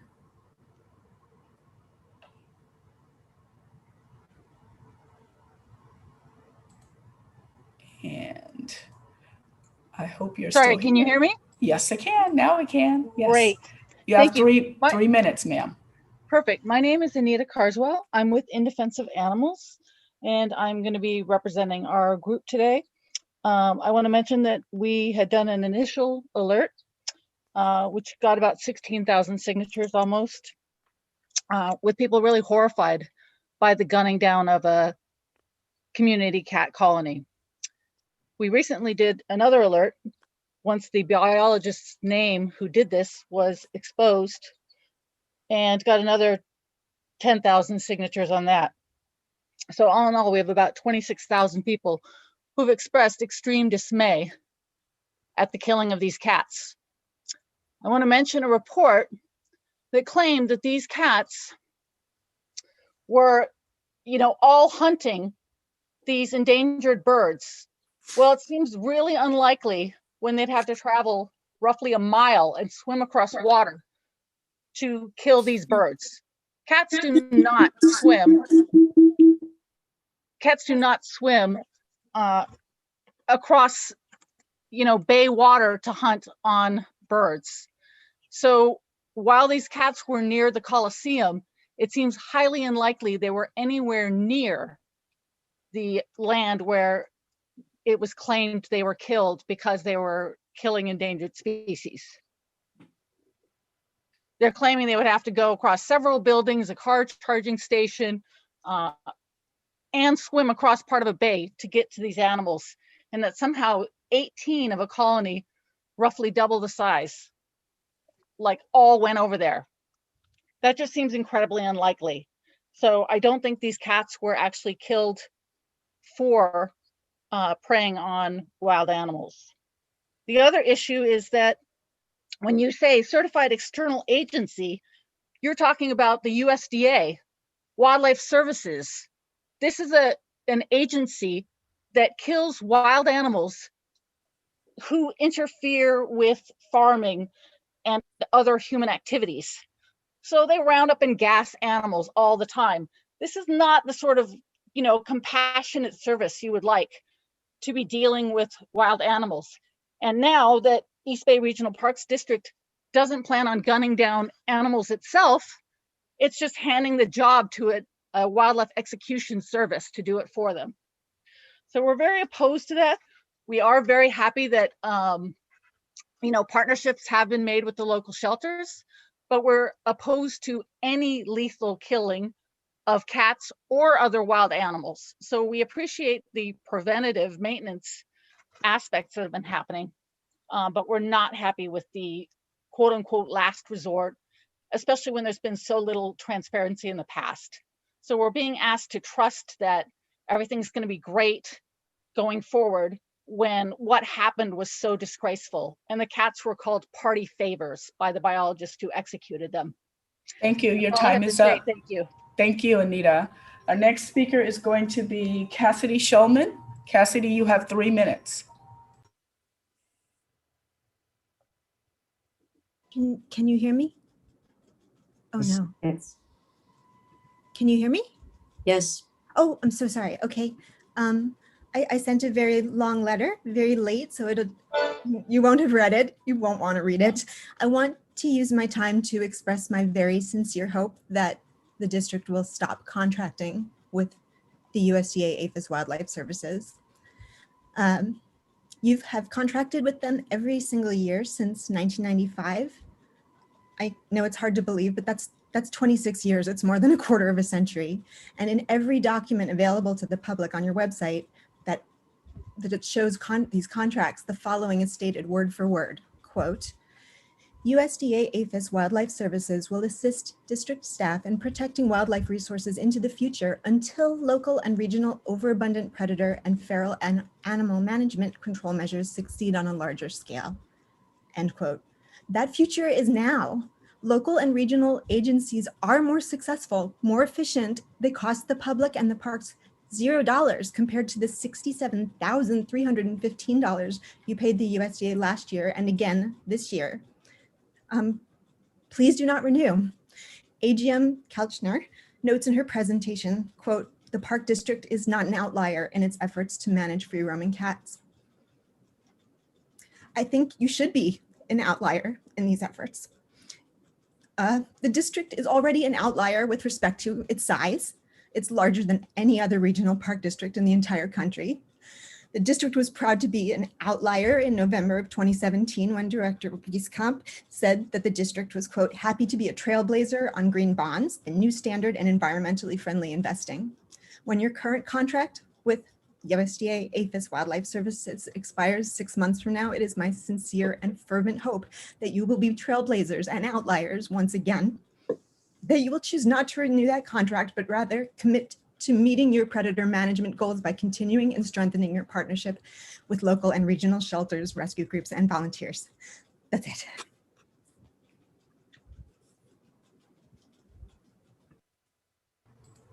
Thank you, Cassidy. Next speaker is Gladys McAdams.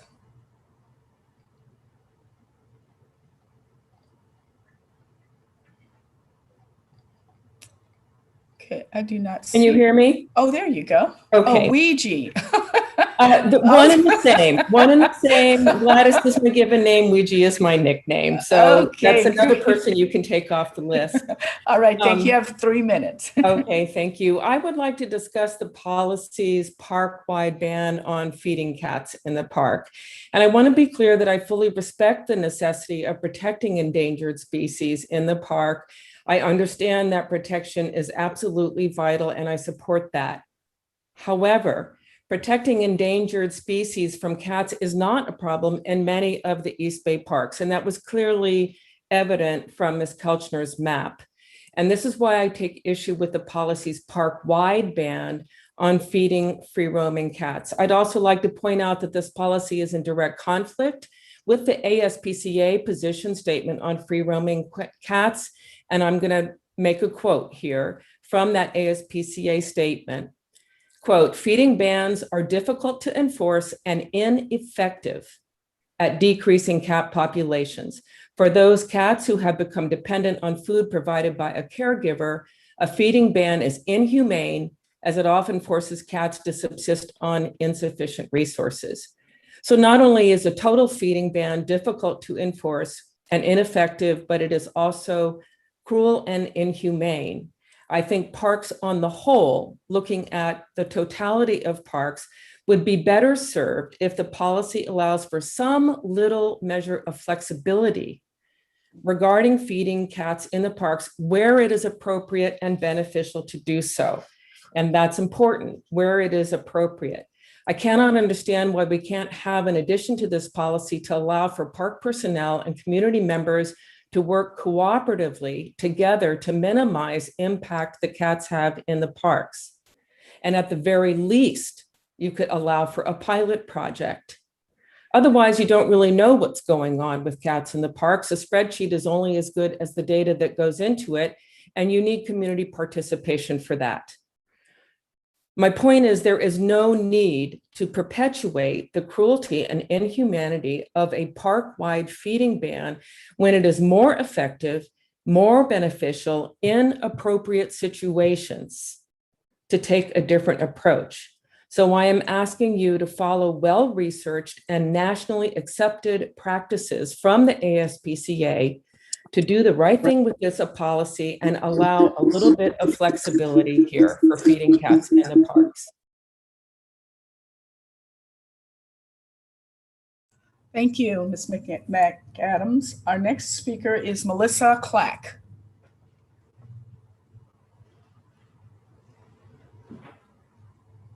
Melissa? Sorry about that. I There did we not go. actually, I did not hear you call my name earlier, so I thought that I was not going to be included, but I will go ahead and go through my list of different things. I do appreciate the work being done to coordinate with the community and the shelters, et cetera, because that is exactly what is needed.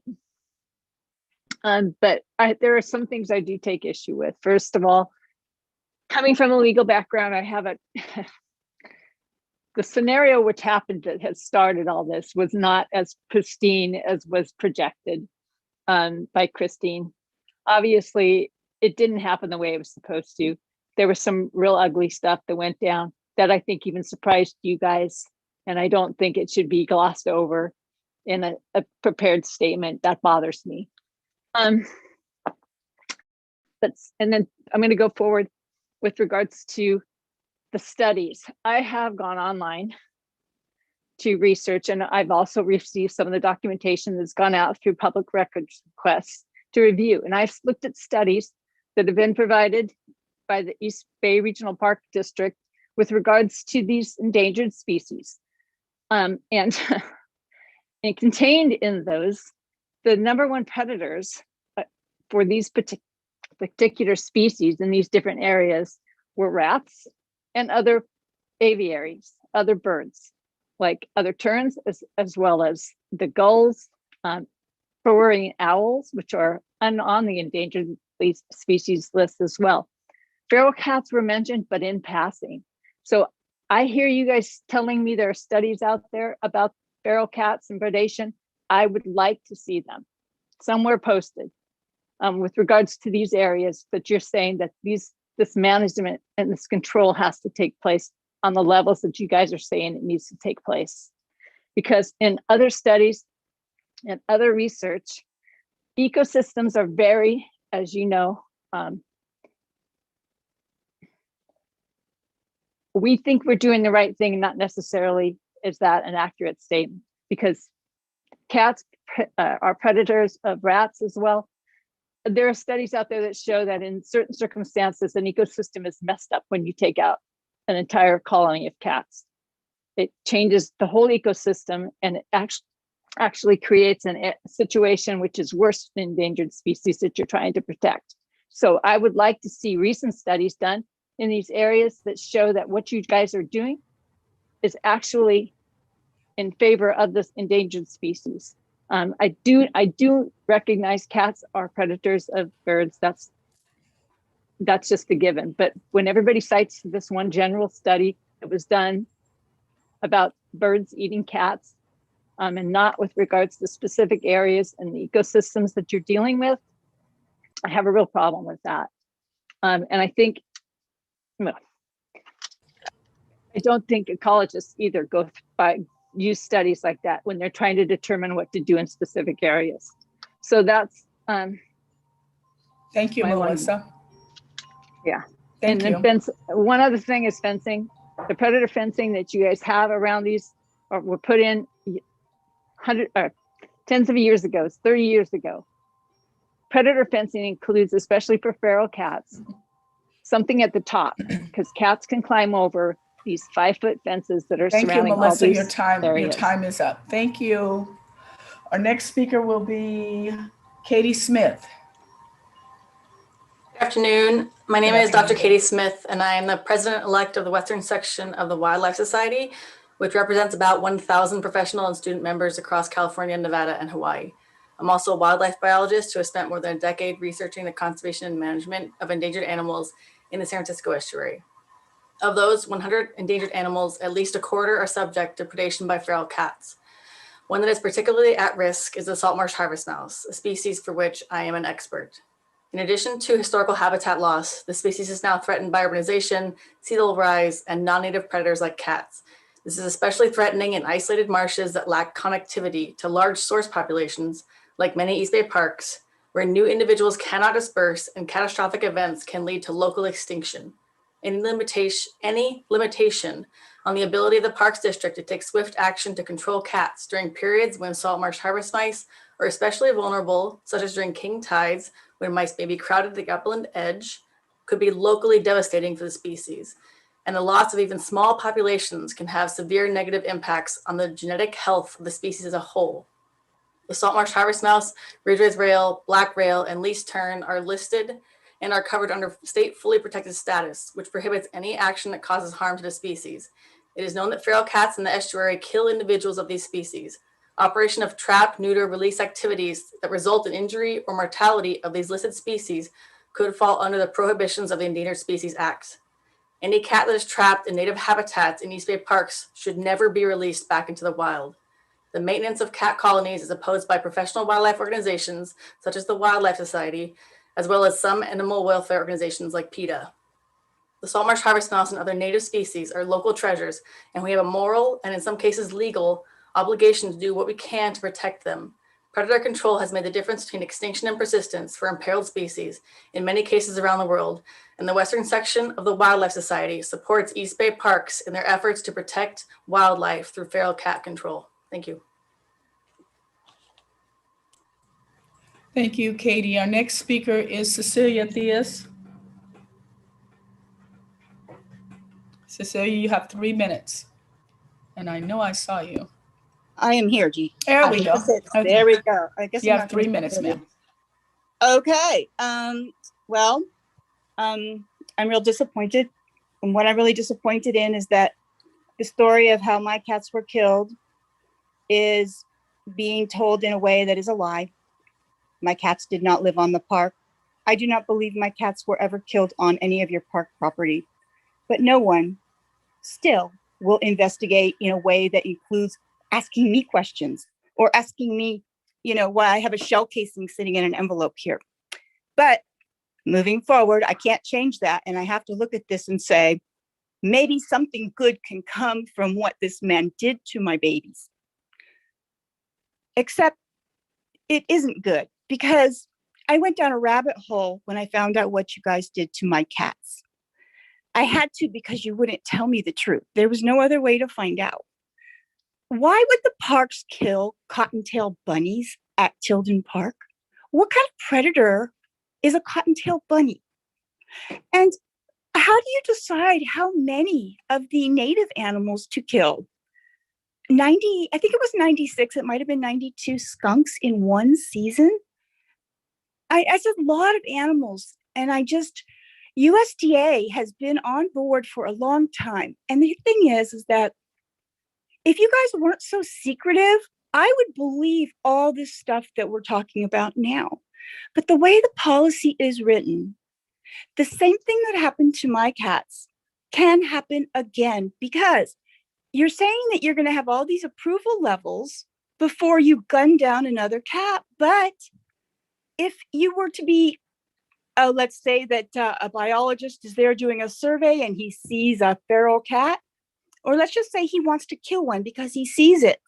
All that he has to do is make up a story, which was crazy, what was said in the story that you guys gave me, and he can get away with it, because you can't call and get all these approvals if a cat is truly predating on a mouse. And if, for the record, if there was a cat that was about to lunge out and kill a clapper rail, guess what? I would understand that. But it's the lies, and it's the stories, and it's the cat hating agenda that I have seen in so many documents that I have requested from you guys. You have 30 seconds, ma'am. Well, you just took 2. I can't believe you. And I also want to say that the coalition, I'm very supportive of what Ann Dunn has done, but I'm also very freaked out about the fact that the community cannot be part of it. I want to be in the meetings. I don't want to hear it secondhand. And I don't think it's fair that those of us that are committing a lot of time can't be included in these meetings with USDA and with the biologists. Why are we just doing the work, but we can't be a really collaborative part of this process, because we could actually make a real difference and prevent people from gunning down cats. And lastly, my cats suffered a lot, and I really am ashamed to be part of this county where you wouldn't apologize to me for what you did to those babies. 'Cause Thank it was you, cruel. Cecilia. Your time Yeah. is up. Thank you. Our next speaker is Becky Robinson. Hello, thank you. Thank you. You have 3 Good minutes, afternoon. ma'am. My name is Becky Robinson. I'm the president and founder of Alley Cat Allies.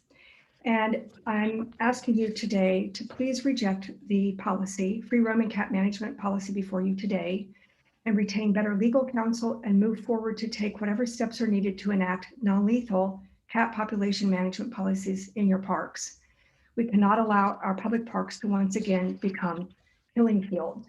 As you well know, my organization and thousands of supporters in East Bay strongly oppose any policy that allows for the killing of cats found on public lands. A new opinion poll shows that the vast majority of your constituents, over 3/4, 78%, share our opposition when it comes to free roaming cat shooting as a method of cat population management in your parks. A staggering 84% of all surveyed are concerned about firearm usage by staff and contractors in your parks, and are concerned about guns being fired that could hurt or scare people. They're concerned about park staff and contractors firing guns is highest among Latino respondents, 93%, and lowest among white respondents, 76%. Among all people of color, just under 9 in 10, 89% are concerned. Some of you have said that you would like to eliminate lethal control from your policies, but you believe there may well be times when you're legally obligated for cats to be killed in your parks. As we see nothing in the Endangered Species Act that legally mandates you to kill cats, I ask that you please make the public the legal analysis which has led you to this conclusion.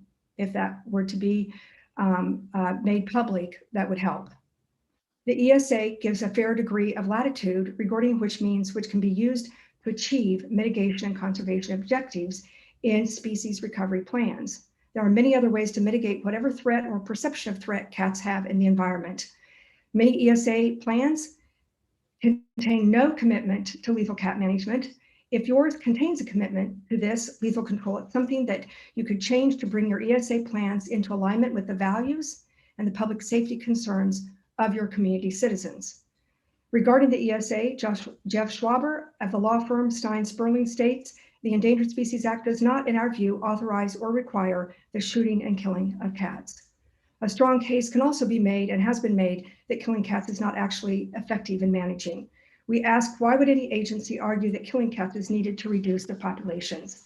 East Bay Parks has made great compromises to maintain mixed-use parks in which citizens enjoy activities in close proximity to the wildlife. You have 30 You do the seconds, best that ma'am. you can to balance multiple requirements. Why then the insistence of maintaining the right to discredited method of cat population? It's well within your legal rights to establish policies that do not kill cats. Thank you for your time. Thank you, Ms. Robinson. Our next speaker is Patricia Valcarel. Thank you. Can you hear me? Yes, ma'am. Thank you for allowing time to speak on this important subject today. My name is Patricia Valcarcel, and I'm representing the San Francisco Bay Area chapter of the Wildlife Society, which is in support of the district's revised free roaming cat management policy. The Society is an international nonprofit scientific and educational association representing professional wildlife biologists and managers. Our mission is to ensure that wildlife and habitats are conserved through management actions that take into careful consideration relevant scientific information. Domestic cats are significant predators on small mammals, birds, reptiles, amphibians, and are responsible for the extinction of numerous mammals, reptiles, and at least 33 bird species globally. Effects of cat predation are most pronounced in isolated or fragmented settings where populations of wildlife are already low or stressed by other factors. This is representative of the shoreline habitats along the San Francisco Bay, which provide habitat for several rare, endangered, and threatened species. Indeed, free-roaming cats have been found to predate on 3 endangered species in these habitats: California Ridgway's rail, least tern, and western snowy plover, and are believed to also predate upon the saltmarsh harvest mouse. This is in addition to other detrimental effects described in the background information of the policy, and we thank you for providing this data. The impacts of free roaming cats make it necessary for the district to manage free roaming cat populations in order to aid in the recovery and conservation of these species along with other native wildlife. We have reviewed the district's policy and have found that the focus on education and prevention, coordination with animal control specialists, capture and removal methods, and enforcement of the prohibitions on feeding cats or wildlife are aligned with the Wildlife Society's position. In addition, data collection to improve understanding of effectiveness of methods is important for continued improvement of management techniques, and we welcome the district's expansion of tracking and reporting on these topics. We appreciate the effort that the district has put into the revised policy and urge the district to ensure that adequate resources are available, including staffing levels and funding to effectively implement the policy. In summary, the San Francisco Bay Area chapter of the Wildlife Society is in support of the district's revised free-roaming cat management policy. Thank you. Thank you, Patricia. Next speaker is Hugh Harvey. Mr. Harvey, you have 3 minutes, sir.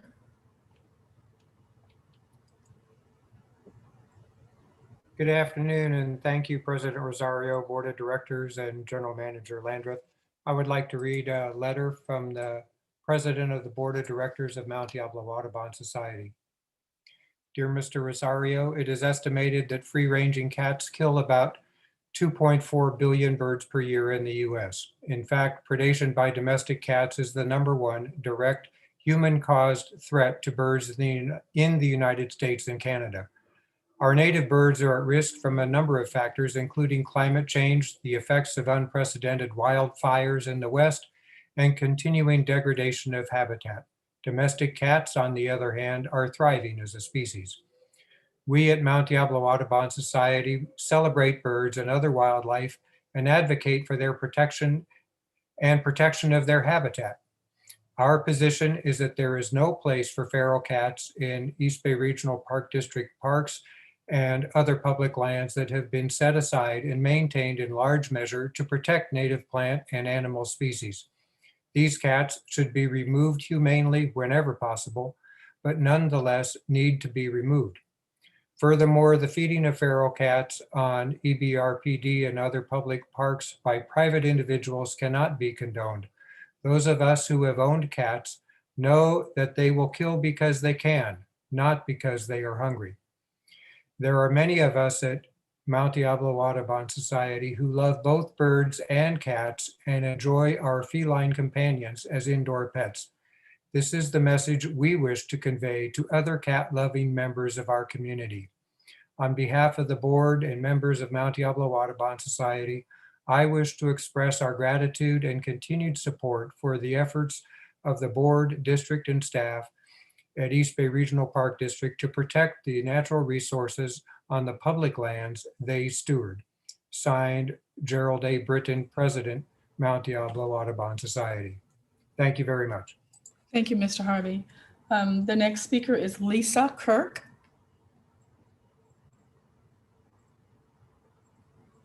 Can you hear me? Yes, you have 3 minutes, ma'am. Yes, we can hear you. Mhm.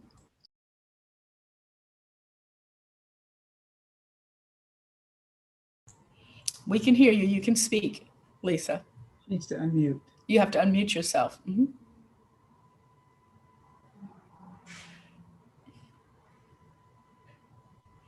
Okay. Okay, Let me, am, there I, we go. am I unmuted now? Yes, yay. Okay. Things are good. Okay, give me 1 second. Okay. Okay. Before you adopt this policy and resolution, please clarify your contracts with the USDA.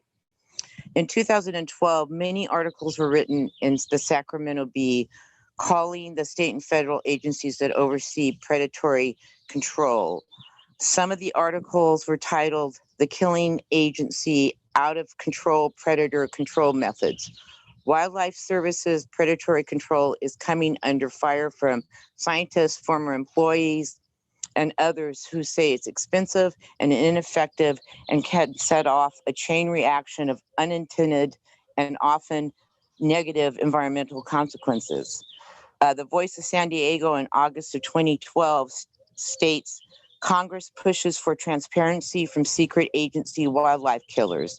The American Society of Mammalists sent a letter out recommending redirecting wildlife services operations. We see a heavy and inflexible emphasis on lethal control and a lack of scientific and self-assessment of effects of WS lethal control policies. Some counties in California have discontinued their contracts with the USDA. There is a letter from Brian Popper, who shot and killed cats with sodium pentothal in traps, to the East Bay Regional Parks. And this kind of shows the fact that they're used to this kind of behavior. Again, we see the practice of lethal control being used as a normal procedure rather than the exception. So I think you really have to look at your contracts and make it clear that this is not acceptable. If you trap the cats, you don't need to shoot them or kill them in traps. You just have to call animal control. And it's a lot more effective and a lot less inexpensive than all of this shooting and killing them. So my understanding that any cat that wanders into the park district is under this section.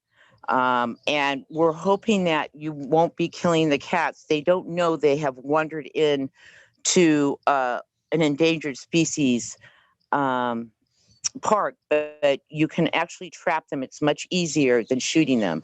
When I first heard about the legal shooting of the East Bay cats, I did not conceive that you're shooting and killing both mammals and avian populations that are considered predatory and using a lot of taxpayer money to do this.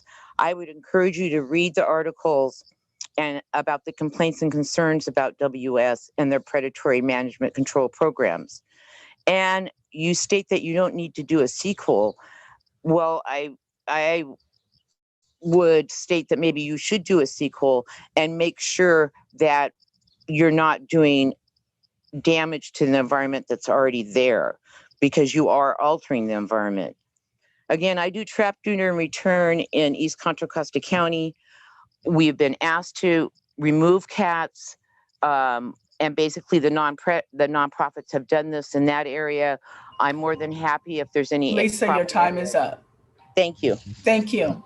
Our next speaker is Pam Young, followed by Ann Dunn. Pam Young.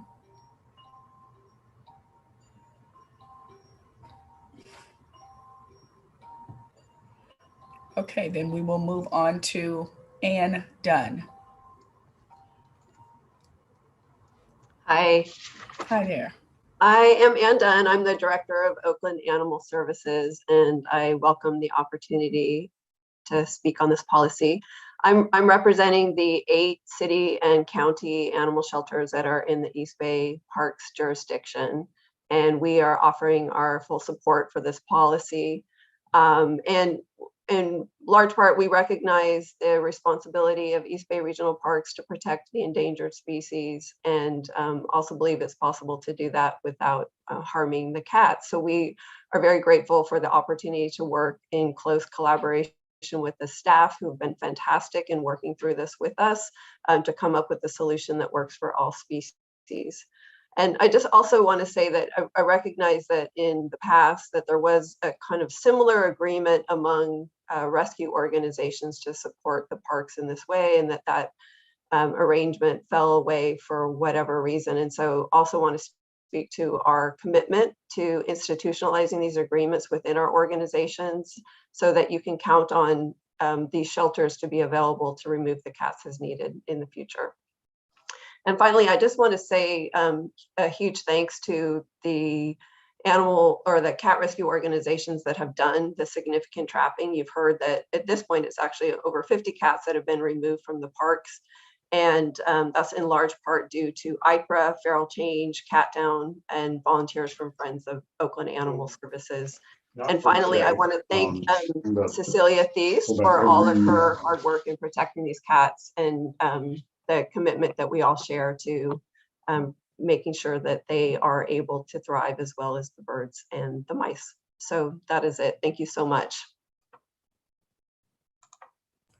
Thank you, President Rosario. That is our last speaker.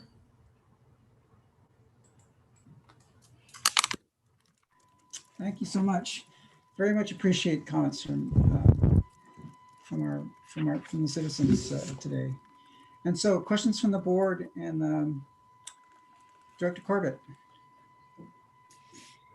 Thank you very much, President Rosario. And I do agree with you. Really appreciate all the comments today and all the many comments we've heard over the last several meetings, and the committee who's also taken comments as well. Very much appreciate the fact that people are concerned enough to share their thoughts on this situation. I think the first thing I'd like to say, I have several things to say. Martin Luther King Shoreline is in my district, and that's one reason this is important to me. But I want to make a few comments, and then I may have some a little later on at the end of this item. But the first thing is thank you, Christina, for a really wonderful and comprehensive report. I know what that means is there's many staff members that contributed to the research and, you know, the thoughtful process to try to address the concerns that have been raised by the public in dealing with the situation that we have. And I think the most remarkable part of the report is to just really think about the commitment the Park District has to stewardship in protecting small parcels of land, which are only fragments of what the natural world used to be around the bay and the delta, that supported many species. And so we have these last little sort of spaces where these species, which are endemic to these parcels, and they have no place else to go. They would not live anywhere else.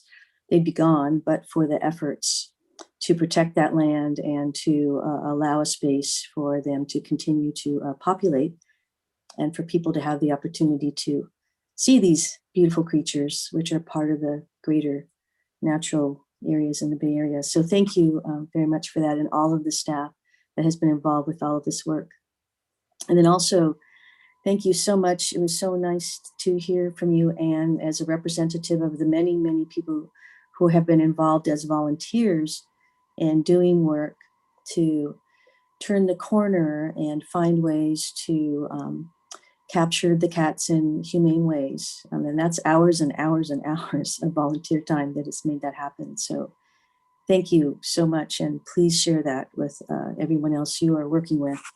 It's we're very, at the Park District, we're very lucky that we have partners to work with. So thank you. It's really important. Just a few things to touch on. First, I'll talk about signage for a moment. Very appreciative of the draft signs that you're proposing. I've spent time over at Martin Luther King and spent some time there this weekend. And we have some nice signage that shares with people, the species that live in the area and what we're trying to do, the history and the natural history of the area. But it would be really wonderful to have signage that really reminds people that we're looking to them to partner to not bring in species that may impact the endangered species that are there on the land. So I'm very happy to see those signs. And what I really appreciate about the Park District is not only the signage that you have shown us today, Christina, as samples, but also the ability to do the type of signage that we use when we're protecting along Crown Beach, the nesting sites, certain times of the year, where we not only remind people, please don't do this, but we actually leave a message to engage them to help and support us in these efforts to protect these species. So I think that positive piece of enlisting people to support these efforts, I think goes a long way, and people like to be involved. We've seen that time and time again. People support the efforts of protecting the animals, especially the endangered species. The other thing, so increasing signage and those sorts of things are important in the education piece. So thank you for that. But for me, some of the long range issues with regard to this policy, which I think are important, of course, are the sustainability of the policy and the transparency that will be involved in supporting the policy. So with regard to the sustainability, I appreciate also the comments that Anne made and Dunn made with regard to institutionalizing some of these partnerships. I look forward to hearing more about how we can ensure that if this is a policy we're going to enact and we are truly sincere about doing everything we can to treat cats in a humane way, that's the emphasis, that we have a way of making this work year after year after year. We all know that the Park District has been around for a long time and it's going to continue to be for a long time, and we don't want people to forget the efforts that have been undertaken by members of the community to work together to protect these species. So we want this, if we have a process, we want it to last for a long time. So I'd like to hear more about how we're going to maintain this over the years and not slip or change or forget where we started with this today.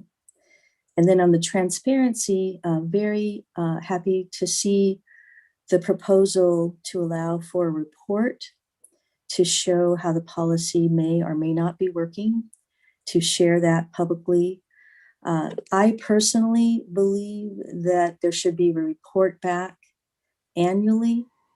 I know there was mention of maybe a first year report and then every 5 years or something like that, but I honestly believe that it should come back to the board. It should be a report. It should be something reported out at a public meeting. So we have that transparency for the public to engage, to also listen in on a report on the process and have an opportunity to speak in a public meeting to address any concerns they may or may not have with regard to how the policy is working. So for me, I think making sure that the policy is, of course, humane, sustainable, and very transparent. Those are just cornerstones as far as I'm concerned. So I'm gonna stop and see if there's any comments on that. And then, of course, I'm so interested in hearing what everybody else has to say. Thank you. Great. Any other board of directors? Oh, Christina, do you want to say something? I can just respond briefly. Just thank you, Director Corbett. Those are all excellent comments. With respect to the signage, really great comment about the importance of educating the public about why and what the goal is to protect these endangered species. And there actually has been studies that have shown that the more the public understands the reason and the goal, the more support there is for the policy. So you're right on there, and we will certainly work with Carol Johnson in Public Affairs to get that messaging clear and to represent some of the positive sides to educate people about the birds that we're trying to protect. So thank you for that. With respect to the sustainability, absolutely, it's a big question and something that we're going to need to work on year after year after year to keep this work going. And I think you mentioned this, but just to reiterate that we do plan to enter into an MOU or some kind of cooperative agreement with the agencies that will specify how often we're going to meet and what those benchmarks are. So we really appreciate the shelter's commitment to keeping that going. And then with respect to transparency, if the board wishes us to bring an annual report at a public meeting, we are certainly happy to follow the board's lead on that one. Thank you. Great. Director Eccles. Yeah. Hi. Well, first of all, thank you, Christina, for your report. And I really want to thank the community and everybody who got involved with this issue, and of course, our staff.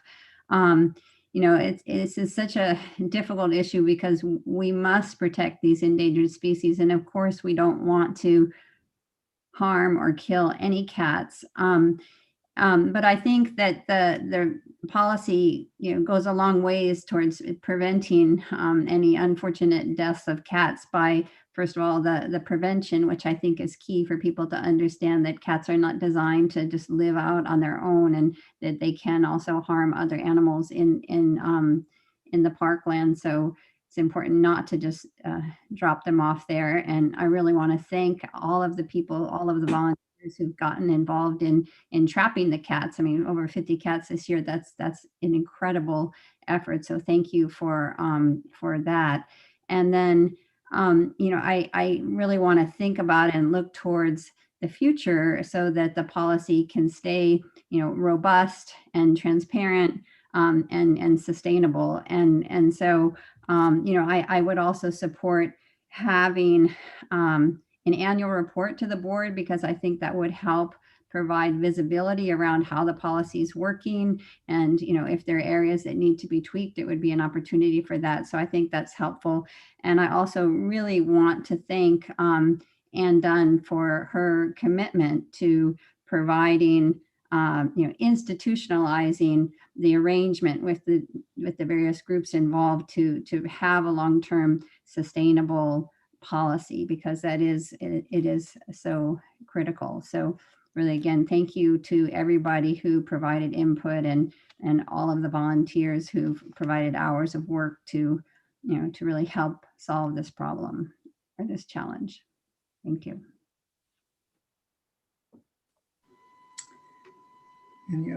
Any other directors? Director Coffey. I agree with all that Director Corbett and Director Eccles has said. I want to emphasize the importance of these partnerships. And as Ellen suggested, the importance, Christina, that this organization continue working on those partnerships and sustain them and improve them. I'm convinced that the breakdown of partnerships such as this in the past led to lack of communication last year and led to skepticism within our own organization that successful trapping and rehoming could actually be accomplished.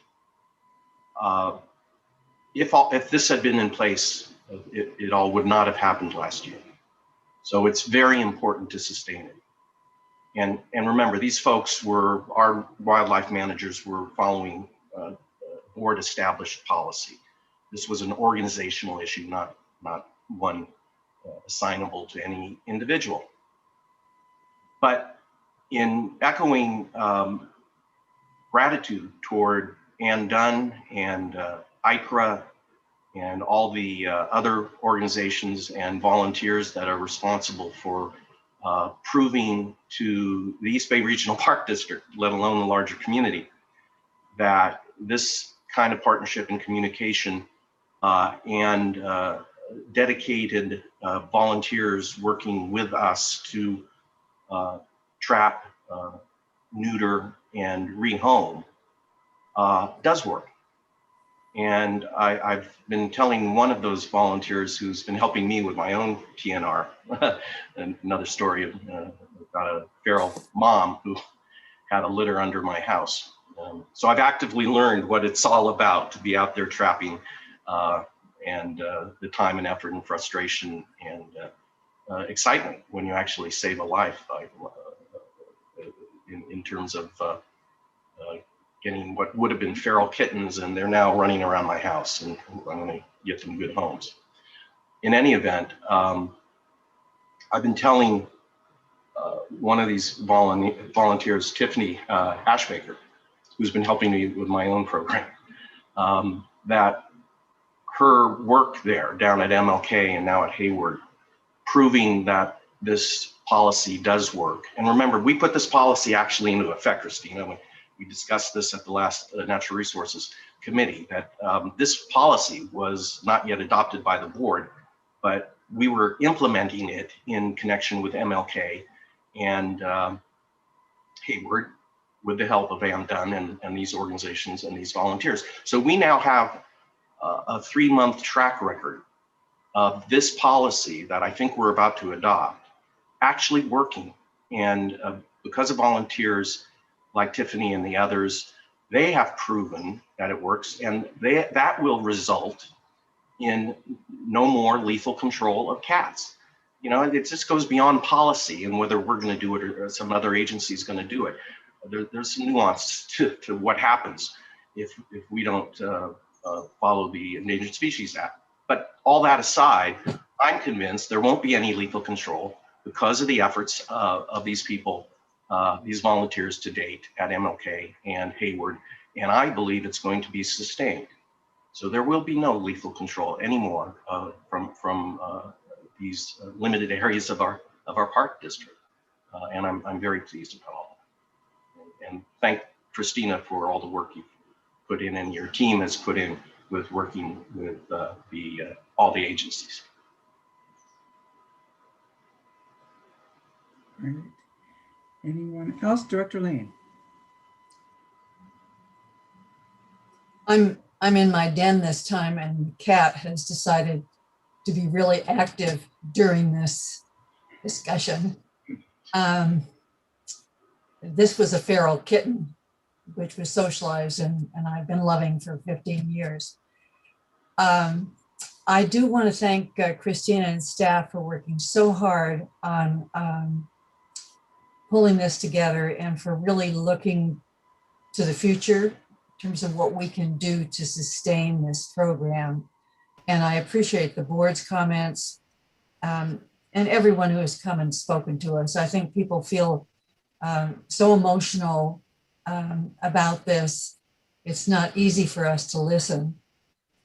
I do think that that the core thing is for us to observe this policy.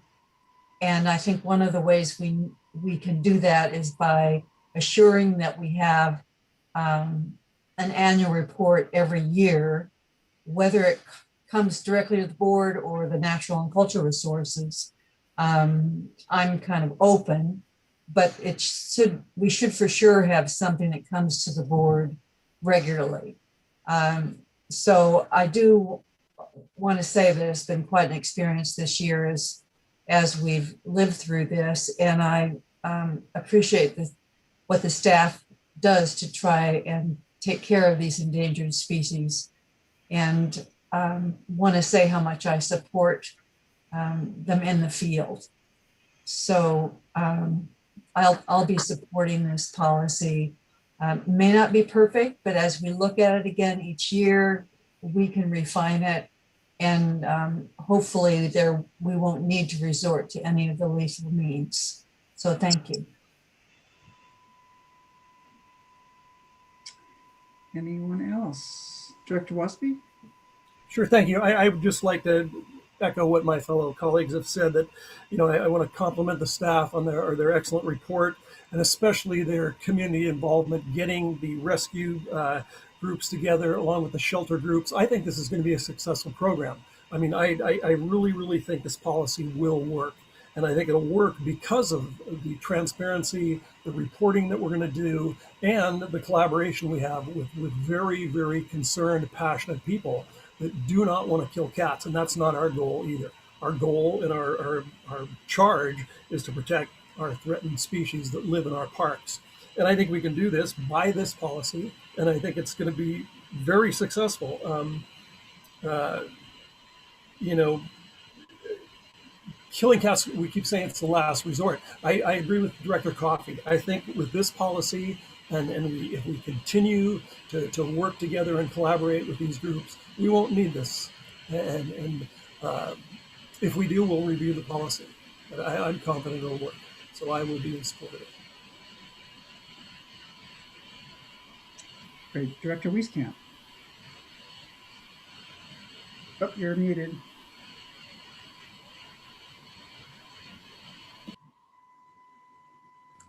Whenever I think I'm about to cough, I try to mute myself. You don't need that. I support the remarks of all of the directors. I think the staff went to a great deal of trouble to listen to everyone and to get the utmost authority on what is the best way to safely protect the endangered species and at the same time protect the cats. I think it's a very hard issue, but I think Christina, you and all the staff deserve a lot of credit for taking all the time it took to get to a good point. And I think reporting is an excellent idea every year. Great, thank you. Christina. Thank you, Director Rosario. I would recommend, I'm hearing a lot of board interest in the annual report. So one thing for your consideration is to handle this report in the same way that we do the annual IPM report, which was put in place the last time we reviewed that policy, which comes to the board Natural Cultural Resources Committee as an annual report every year. And that's a public meeting. The public could provide comment, and then written report is provided to the full board each year. So that is how we handle the IPM policy, and something the board may want to consider for this policy as well. Great, I think that's a great idea. Yeah, I was going to suggest that it be included with the IPM report. And then President Rosario, we're having a hard time hearing you. You can get closer. Thank you. Or speak louder. I know we're all tired. Now we're going to take a break after this. Yes. Very supportive of everything my colleagues on the board have stated. I would like to, I really think the only reason we're here is because of the failure of those collaborations that we had in the past, starting in 1999, failed to, were not sustainable. And so I'm really glad to hear that we're going to be having an MOU with the different agencies, and that in itself will help keep the agreements fresh. And one of the things that I feel strongly about this, about supporting this policy, is that number one is the last 6 months, this is a pilot project, has been very, very successful. And like Director Coffey and Director Waspy, I have high hopes that this kind of intensive volunteerism and activity will result in no lethal removals of feral cats. And who knows, maybe at the end of 5 years we can remove the lethal clause as not needed. But I think we're still in a pilot project, and I think it's very, very encouraging. I have one question though, is Luigi McAdams, who I met with, she brought up a very interesting proposal. Is what is the flexibility for say a park supervisor, say at Tilden, to collaborate with the trappers in say that there's someone discovers a cat colony off of Grizzly Peak. Can you outline the process for a park supervisor and a volunteer that are interested in helping trap and remove those cats? Yeah, thank you, Director Rosario. The process under the policy would be that we would ask that the park staff contact stewardship staff, and then stewardship staff can get in touch with the animal service agencies. And then there certainly is opportunity for park staff and the volunteers to collaborate together to manage that cat colony. But we would just ask that the shelters be involved. They bring just a level of expertise and knowledge to the process, so that we keep them in the loop. So we're being consistent across our parklands, and that we're having the best expertise and knowledge. And they have knowledge both of the species and of the cat caretaker communities, and so they can really be helpful with those efforts. Yeah, so, yeah, I think the key communication here is with our park rangers and park supervisors on the ground to make sure that they know that that's what's to be done. And I think that will help alleviate a lot of angst over President Rosario, you are correct, and we will be looking at doing some training, or at least incorporating some training, you know, into the training of park staff for how to do the communication, who to reach out to, and what the process is, just to be sure that communication stays updated and is fresh, so that park staff is aware. We have a lot of park staff out there who are doing just amazing work, really good work, and they're important partners in this. I think just recently, park staff helped us to trap and remove a cat from the courtyard at Chabot. So very much involved in helping to manage this. Thank you. I know from experience, having worked at the campground at Chabot, every season abandoned cats would be left in the campground, and so I would have to trap. I was the trapper for the crew there.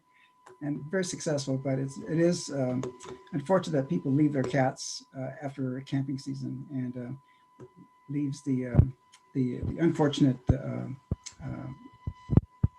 leaves the unfortunate things for us to do. And but I was very successful in trapping those cats and turning them over to Alameda County at the time. So any other further comments or questions? Director Corbett. Thank you, Mr. President. I just wanted to say again, I hope we do bring the report back, at least the first year, to the full board with regard to the transparency, which I think is merited under the circumstances and the comments that we've heard from the community. I think that would be important. You know, maybe further reports could go to the committee, but I just think it allows an appropriate forum for people to speak up if they so wish. People usually know when the board meeting is. They might not always know when all the committee hearings are. So it doesn't imply that the committee didn't do a fantastic job as well. I just think it would be more transparency if we handled it in that way. And then one last thing, I would just like to acknowledge, I know that some people have felt some serious pain through this process, and I just want people to know that, you know, we've been listening. We understand that this has been very painful and difficult for some of the individuals that we've heard from throughout this process, and we haven't forgotten that, and that has influenced, you know, our interest in doing the right thing and being humane as a park district. So I just wanted to acknowledge that quickly. Thank you, Mr. President. Thank you very much. Yes, I just wanted to acknowledge as well as that through all this engagement, public engagement especially, that it takes courage to speak, whether you're for or against. And I applaud people be courageous in their willingness to come before the board and speak. And we've taken everything to heart, and so has staff. And so with that, I think we have a motion is in order. Carol, sorry. President Rosario, Carol Victor, District Council. Assuming that the majority of the board would like it, we can, and you want to make it part of a motion, we'll amend the policy that it will be an annual report. The first year will come to the full board of directors, thereafter to the Natural and Cultural Resources Committee. And then if any board member thereafter requested that it come to the full board, we could always do so. But the policy would just be amended first year, full board of directors, and thereafter to the Natural and Cultural Resources Committee. Thank you. Thank you. Any opposition to that? Okay, seeing none. A motion is in order. I'll move it. A motion to approve, seconded by Director Waspy. Okay, Madam Secretary, Madam Clerk, please take a roll call vote. Yeah, Director Eccles. Oh, Director Lane. Aye. Director Coffey. Aye. Director Wieskamp, Aye. Director Corbett, Aye. Director Waspy, Aye. and President Rosario. Aye. I believe Director Eccles had to leave to. Yes, she had to leave. I'm sure she was. Yes, she said she'll be back. Okay, almost, Can we leave the roll open for her if she wishes to add on? sure. Is that possible? I don't know the answer to that question. Carol? I say yes, but hi, Carol Victor, District Council. Yes, we can keep it open, but let's not call the question then yet. So we're going to wait for Director Eccles to return, and then we'll say and have her vote, and then that will be the motion of the board. Okay, great. Thank you. Thank you. I think this would be a perfect time to take a short break. Yes? Yes. Universally support you. Let's say 15 minutes. Is that too long? That's perfect as far as I'm concerned. I think Okay. that's great. 15 minutes. 15 minutes. And hopefully Okay. Director Eccles will be back when we return. All right, thank you. Thank you all very much. Okay.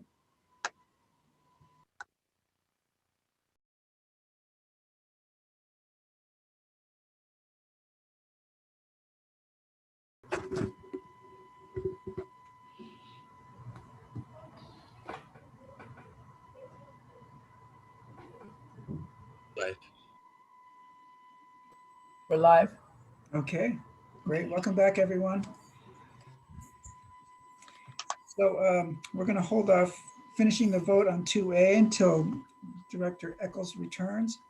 And then we are going to go to 2B, authorization to accept fee title to 38+ acres of real property and associated access easements from Dumbarton Quarry Associates to establish the Dumbarton Quarry Campground by the Bay. Jim Landreth, did you want to say any introductory words? No, I wasn't planning on it. Go ahead, Jim. Okay, great. Good afternoon, President Rosario, members of the board, Jim O'Connor, Assistant General Manager of Operations. And I want to thank AGM Kelchner for allowing me the opportunity to provide the introduction to this item, even though this is a land division item, an acquisition item, which normally would be under her purview. But she allowed me the opportunity to participate in this item today. And I've got with me Rachel Lem, our Senior Real Property Specialist, who will be doing the presentation on the acquisition item. And I've also got with us Lisa Gorgian, our Chief of Design Construction, who's going to say a few words to recognize staff that have been involved in this project. This item before you today is truly a benchmark in the history of this project and most likely in the history of the district. And I'm really honored to have been a part of it. And I just want to do a little brief history. This project provides some context to today's action, today's board action. So in 1977, Dumbarton Quarry Associates, a division of De Silva Gates Construction, was issued a 20-year conditional use permit by the city of Fremont for quarry operations at the current site. As a condition of this permit, Dumbarton Quarry Associates was required to submit a reclamation plan for the property after quarry operations ceased. The approved reclamation plan included restoration of the quarry pit and eventually conversion of the site to a new regional park. What an amazing idea. As most of you know, the design for this new regional park went through several iterations over the years, from lake to meadow, and finally to the current design, which includes a partial restoration of the historic ridgeline, which once extended from the north in Coyote Hills to the current toll plaza of the Dumbarton Bridge. In 2012, former General Manager Bob Doyle, retired AGM Mike Anderson, and retired District Council Ted Radosevich negotiated the current agreement between Dumbarton Quarry Associates and the Park District. This agreement not only defined the current phase of Park 1 design and the future transfer of the property to the Park District, it also memorialized DQA's, or Dumbarton Quarry Associates' intention to fund the new park development and to provide a proportion of tipping fees to the Park District to offset our startup costs for the new park and to help fund construction of a new service yard, which would serve the now greatly expanded Coyote Hills Regional Park. In 2016, well, I have to tell you one thing first, is I first saw this this site in 2011.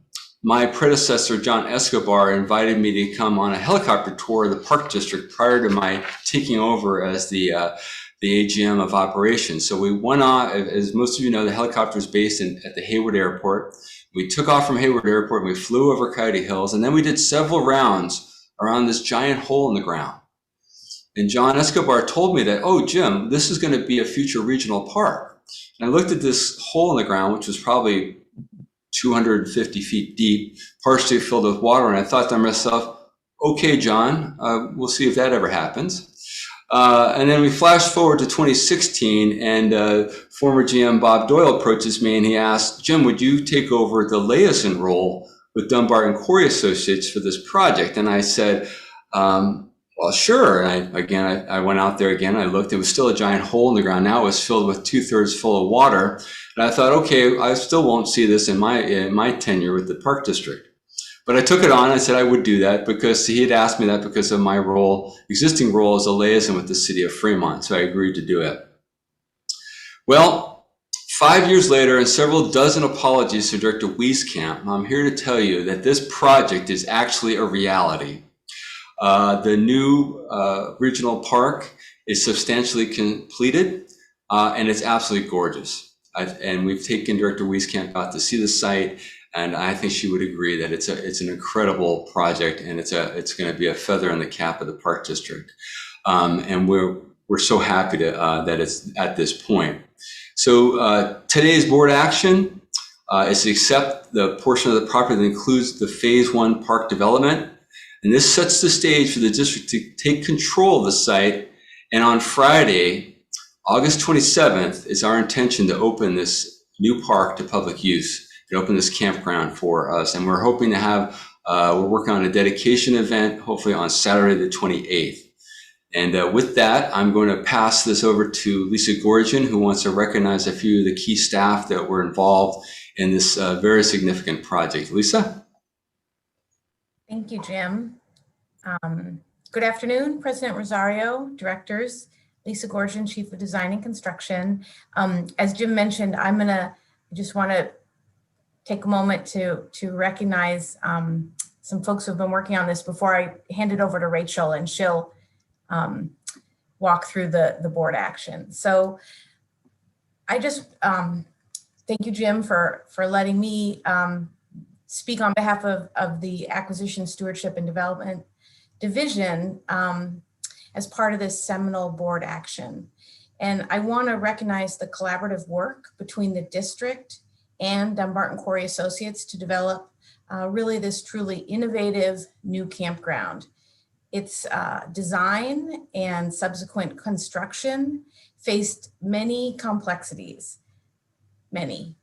but has resulted in an exceptional, as Jim mentioned, really state-of-the-art campground facility that you'll see later as part of Rachel's presentation. So before we get started, I did want to just take a moment to recognize the core district team of Kim Collins, Jim Devlin, Matt McDonald, Steve Castile, Dave Vance, Ron Jordan, and Glenn Gilchrist. All of these, or some combination that always included Kim, really have been meeting, I think, for 5+ years on this, really have worked tirelessly to shepherd the project through its completion. And I really want to just, again, take the opportunity to acknowledge and recognize Kim Collin for her leadership and commitment and really relentless attention to detail to ensure this project's success. And she worked so closely with Dunbar & Corey Association, their team, and the district team to really ensure that every detail, including the leaf that you'll see on the picnic tables, were addressed so that the park, while it's new, from the beginning, it maintains and achieves really the district's well-known look and feel of being so welcoming and having that really, I think what we're also proud of being from the East Bay as a district park. So as Jim likes to say, and I really wholeheartedly agree and wanted to end on this is this park highlights the very best of the district and what we have to offer. So with that, thank you, and I'll turn it over to Rachel. Thank you, AGM O'Connor and Chief Gorgon. Good afternoon, President Rosario, members of the Board of Directors, General Manager Landreth, and distinguished guests. Oh, my slide is not advancing. Pardon me. I believe most of you are familiar with the site. I'm Rachel Lem, Senior Real Property Specialist in the Land Acquisition Department. It's my pleasure to present the Dumbarton Quarry Campground on the Bay Phase 1 land transfer to you today. To orient us, the new campground is located just to the south of Coyote Hills Regional Park, adjacent to the Dumbarton Bridge Toll Plaza and near the Don Edwards National Wildlife Refuge. The site is currently owned by Dumbarton Quarry Associates, or DQA. This aerial image shows how Phase 1 fits in with the larger parcel and surrounding area. The area transferring in Phase 1 contains 63 campsites, along with additional amenities, including a camp store, day use areas, and an amphitheater. The second phase will include additional campsites along with group camping areas. The second phase includes the main former quarry excavation site that Jim was alluding to earlier. This area is being filled in and reconstructed to recreate the hill formerly on site, blending in with the surrounding hills. This is a drone photo looking southwest toward Highway 84 and the Dumbarton Bridge Toll Plaza. This project will allow for trail connections to the flyover pedestrian right-of-way over the toll plaza, which connects to the San Francisco Bay Trail, and also to Coyote Hills Regional Park on the other end of the campground. I'm going to walk through some of the amenities on site. This is the camp store on the left and showers and restroom facilities for the campground on the right. Here's the amphitheater, which will allow our interpretation and recreation team to deliver their programming. On the right, you can see where the newly reconstructed hill in Phase 2 will be behind the camp store and amphitheater in this area. The campsites have space for a car or RV with a picnic table and fire pit. The pole in the center of this image will hold Wi-Fi equipment for guest use. Here's another view of the new fire pit and picnic table design. In addition to the camping areas, the campground also has day use areas, including picnic tables, playgrounds, and 2 reservable group sites. Members of the public can visit and enjoy the site and surrounding trail connections, even if they're not planning on spending the night. The north end of the property has a drainage pond for the campground with views towards Coyote Hills in the background here. A trail connection to Coyote Hills is planned in the eucalyptus grove featured at the left. Here's another view of the pond and the gravel road where the trail will be developed. The entire quarry property is 91 acres. Phase 1 includes about 38 acres, along with 2 access easements across DQA's retained property. These easements will allow our staff to access a service road on DQA's retained area and will facilitate public access and trail connections to the Bay Trail. We also facilitated the sale of approximately 4 acres of land immediately adjacent to the toll plaza from Caltrans to DQA. These 4 acres will transfer to the district in Phase 2 and support trail connections through the area. We anticipate closing on Phase 1 by mid-July of this year. The remaining acreage will transfer to the district once construction is complete, anticipated to occur by 2035. This slide shows the Phase 1 area along with the access easement on the service road. There will also be a trail easement in this area, connecting the campground to the Bay Trail. Costs for the transfer are limited to title and escrow fees, a fee paid to the City of Fremont for review of our acquisition, and staff time. Funds will come from Measure WW for the Coyote Hills area. Thank you. Jim, Lisa, and I are now available for questions. Fabulous. Questions from the board? Director Wieskamp. I don't have questions. Jim, you finally have done it. Congratulations. I have faith now. I think there are a number of people who've worked so hard for this over the years. and revision after revision because reality set in. It's going to be a great review of what can happen if you're patient and you keep working on a project and you keep willing to revise what you originally thought was going to happen. So am I looking forward to this late August date? Yes, but a number of other people are too. I know I recently talked to Mayor Lily May, and I think she thinks it's going to be a marvelous addition to the city of Fremont.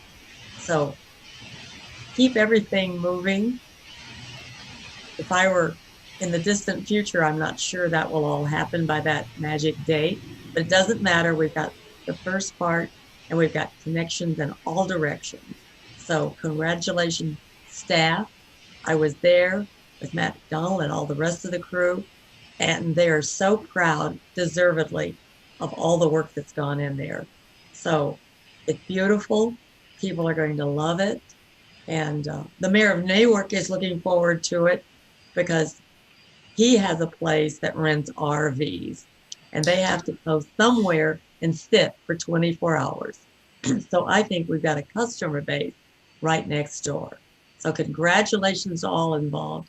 I think it's marvelous, and I think the world will too. The customers will come.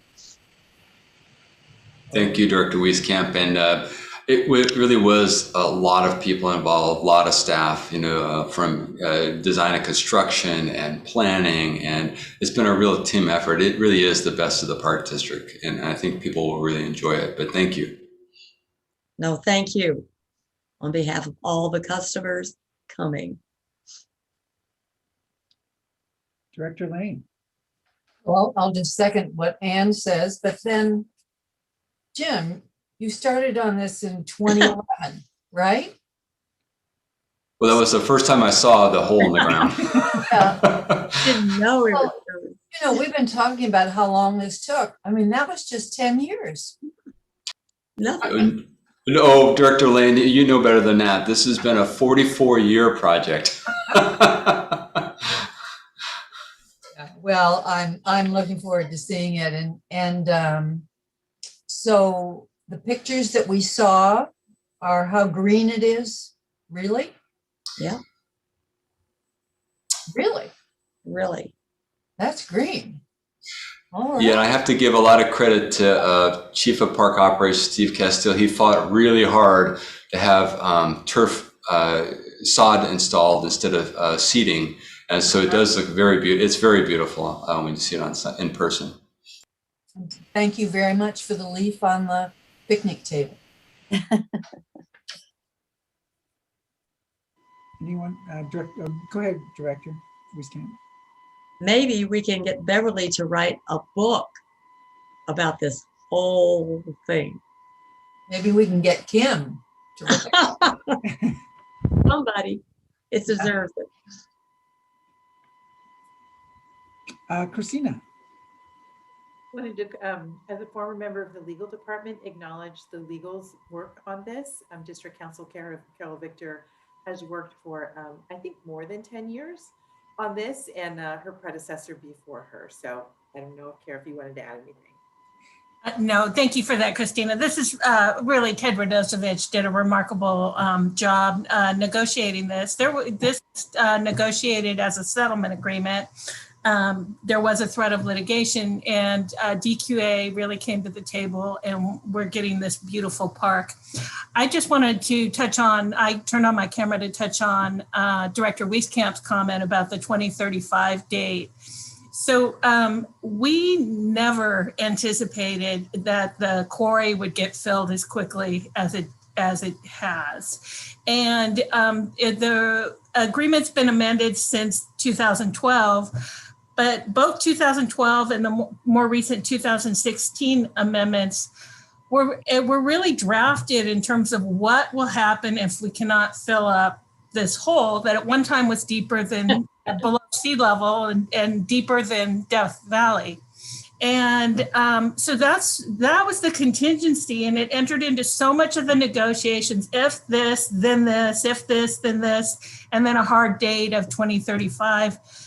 if this building boom that is going on in the Bay Area and Northern California continues, we will get that park much sooner. And there are vagaries with, construction ebbs and flows, and there's boom and bust times, but I think we can anticipate getting this thin later. Great. Director Waspy and then Director Corbett. Well, yeah, I just would like to echo what a great, great project this is. And just an anecdotally, I'd like to quote Lisa Gorgon, who said this highlights the best of the district. And I can remember 2 years ago, it seems like 20 years ago, when the Regional Park District hosted the Special Park Districts Forum, a national group of people. And we brought a group of people out there to Dumbarton Quarry and told them the history.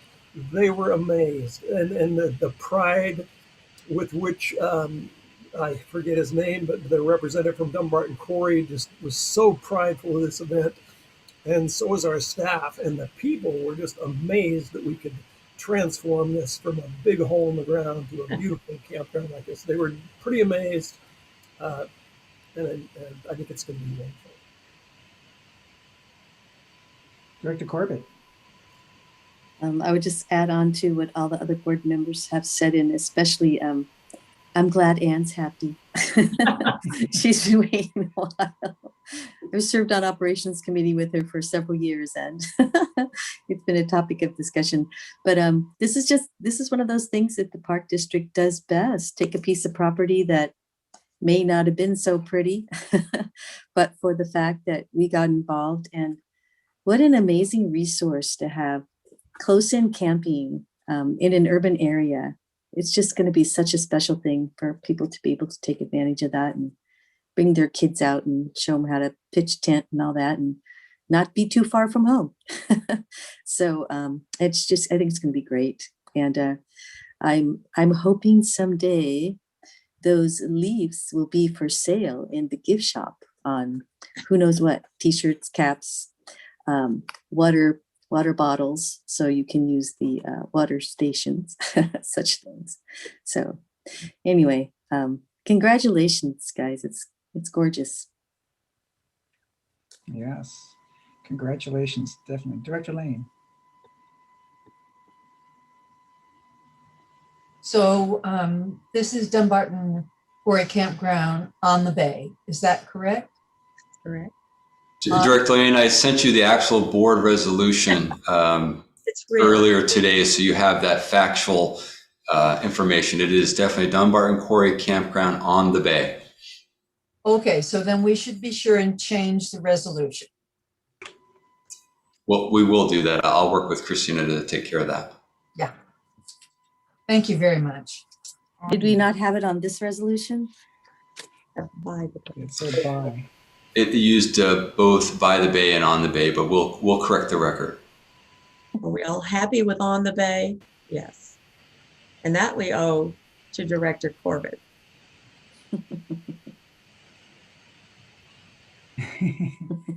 All right, I believe a motion is in order to accept. Director May I please make the motion to accept this resolution? Would you like me to read it? Yes, please.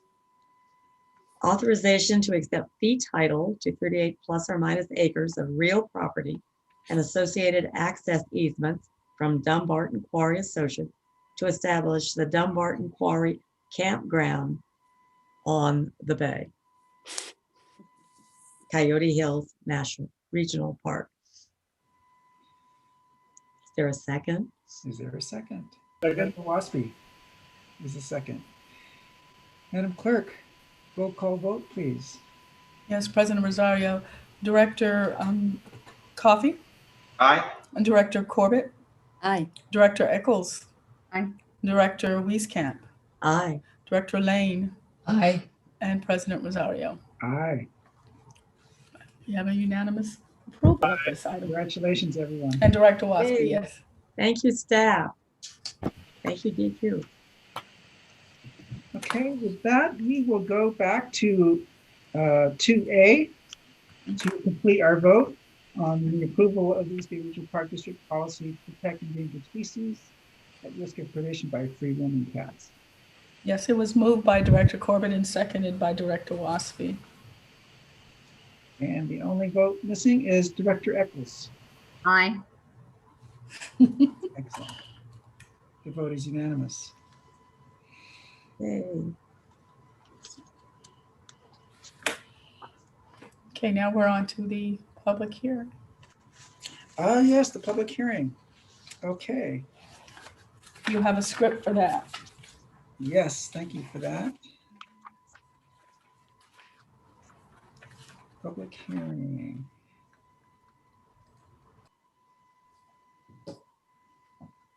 Okay.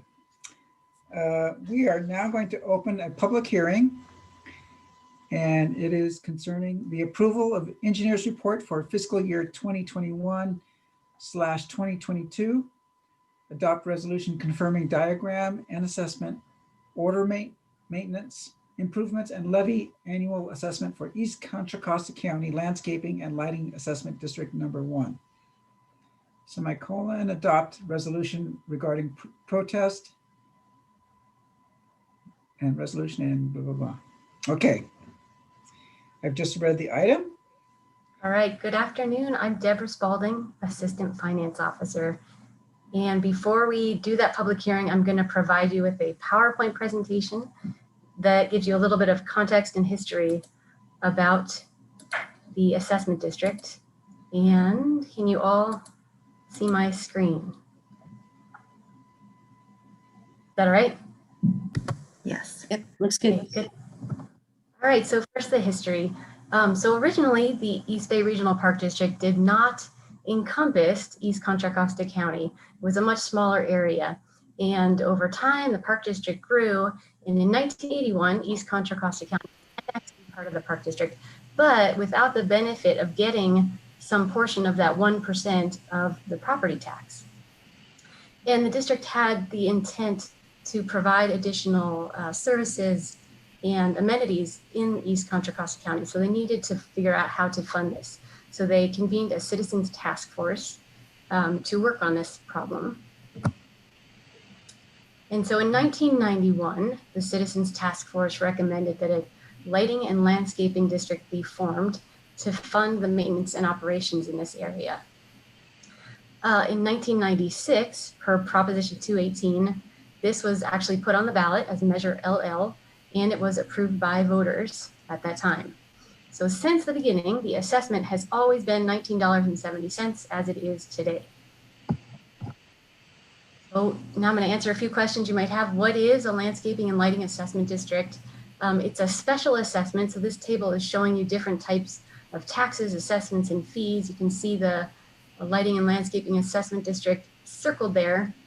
And what makes this different from, say, property taxes is that we have to show, if you see that third column across, we have to show special benefit in the area. And so that's why we have this process where we go through and we talk about what we're going to be funding, and we have this big engineer's report. You also might be wondering, what are the boundaries for the East Contra Costa County LLD? This map's a little bit small, and I'll later on be listing off the names of the different parks that are in the area, but it is contiguous with the boundaries of the Liberty Union High School District. And you may be wondering, how can the funds be used? So this is from the California Streets and Highways Code, and it's a long list of ways that the funds can be used, but just to highlight a few. So it's operations, maintenance, and services, including things like ranger patrol, fire suppression, staffing, utilities, contractual services, etc. Staffing is the main way that we use these funds. So we have 4.86 FTE that are funded from the LLD.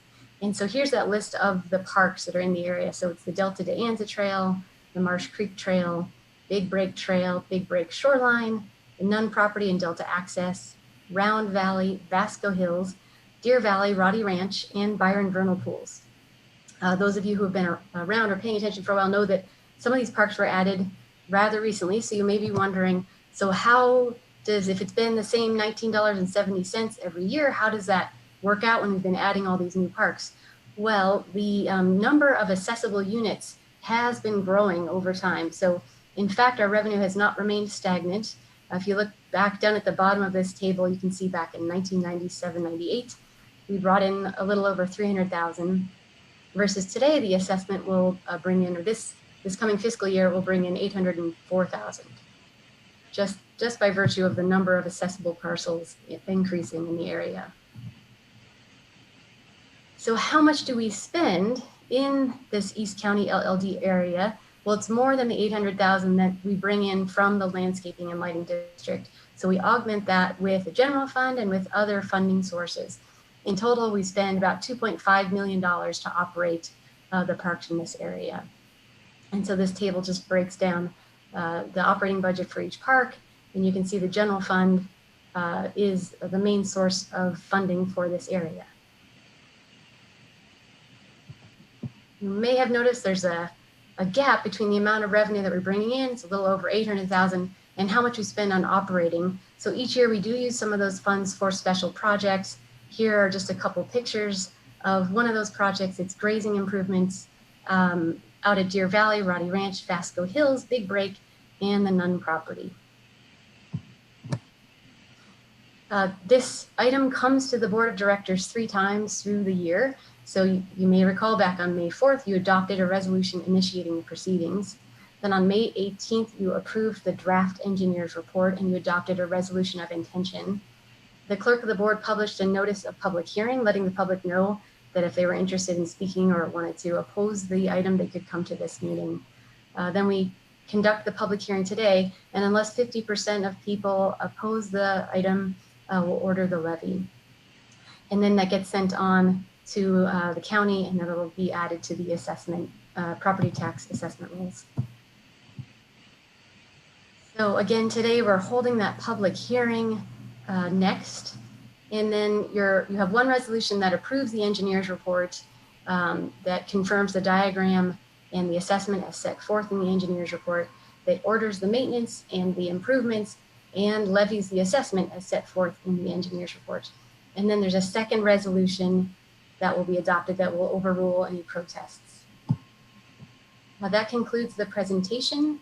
We also have staff here today from NBS, which is the district's engineering firm. So I'd be happy to take any questions. Great, thank you, Deborah. Any questions from the board?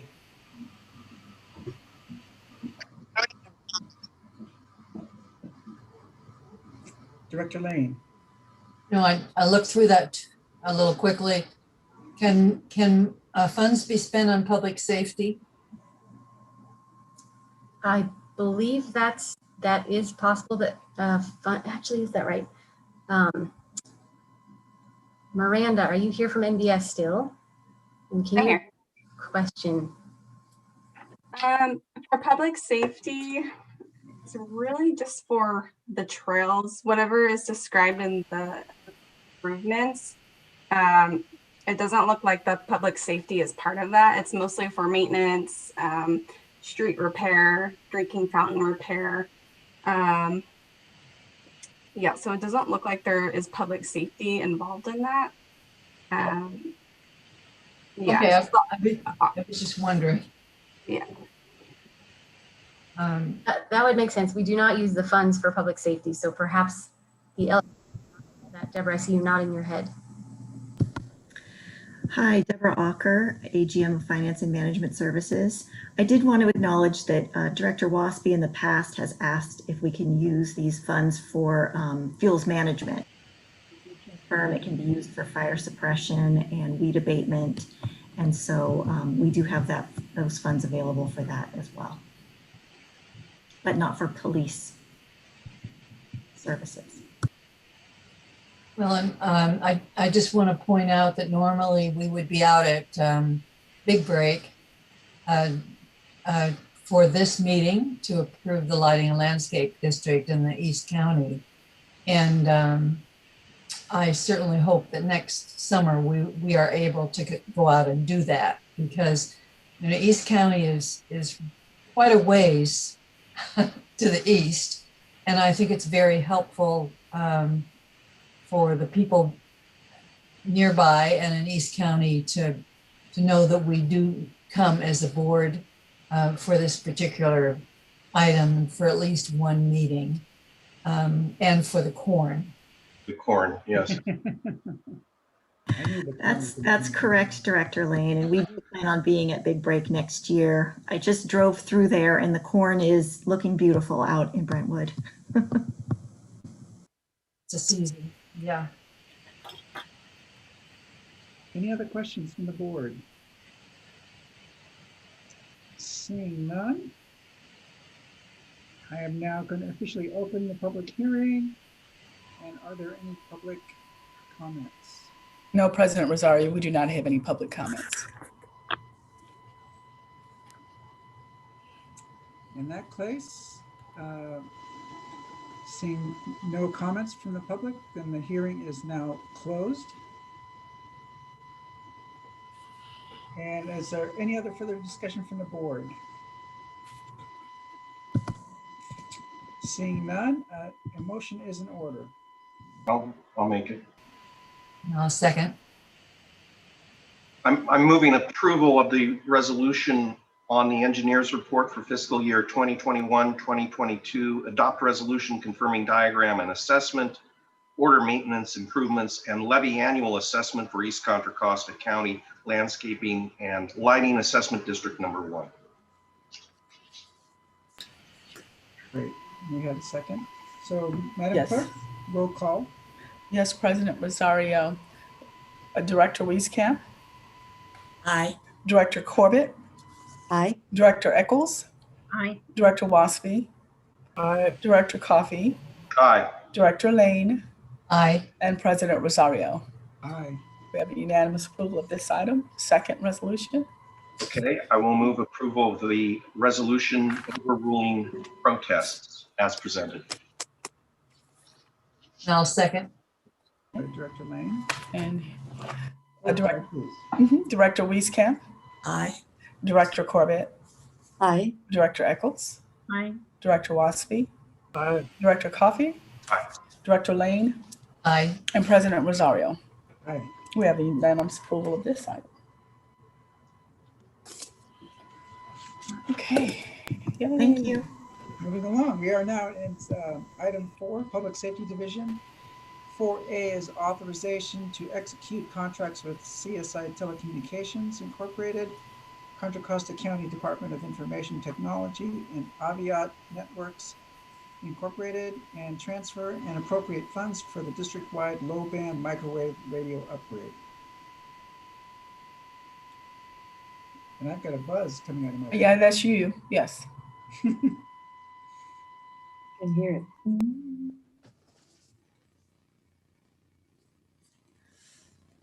Okay, Chief. Good afternoon. My name is Patty Gershanik. I'm the Communications and Records Manager for the East Bay Regional Park District Public Safety Department, and I'll be presenting today on this item. So I am going to go ahead and share my screen, and we can go ahead and move forward with our PowerPoint.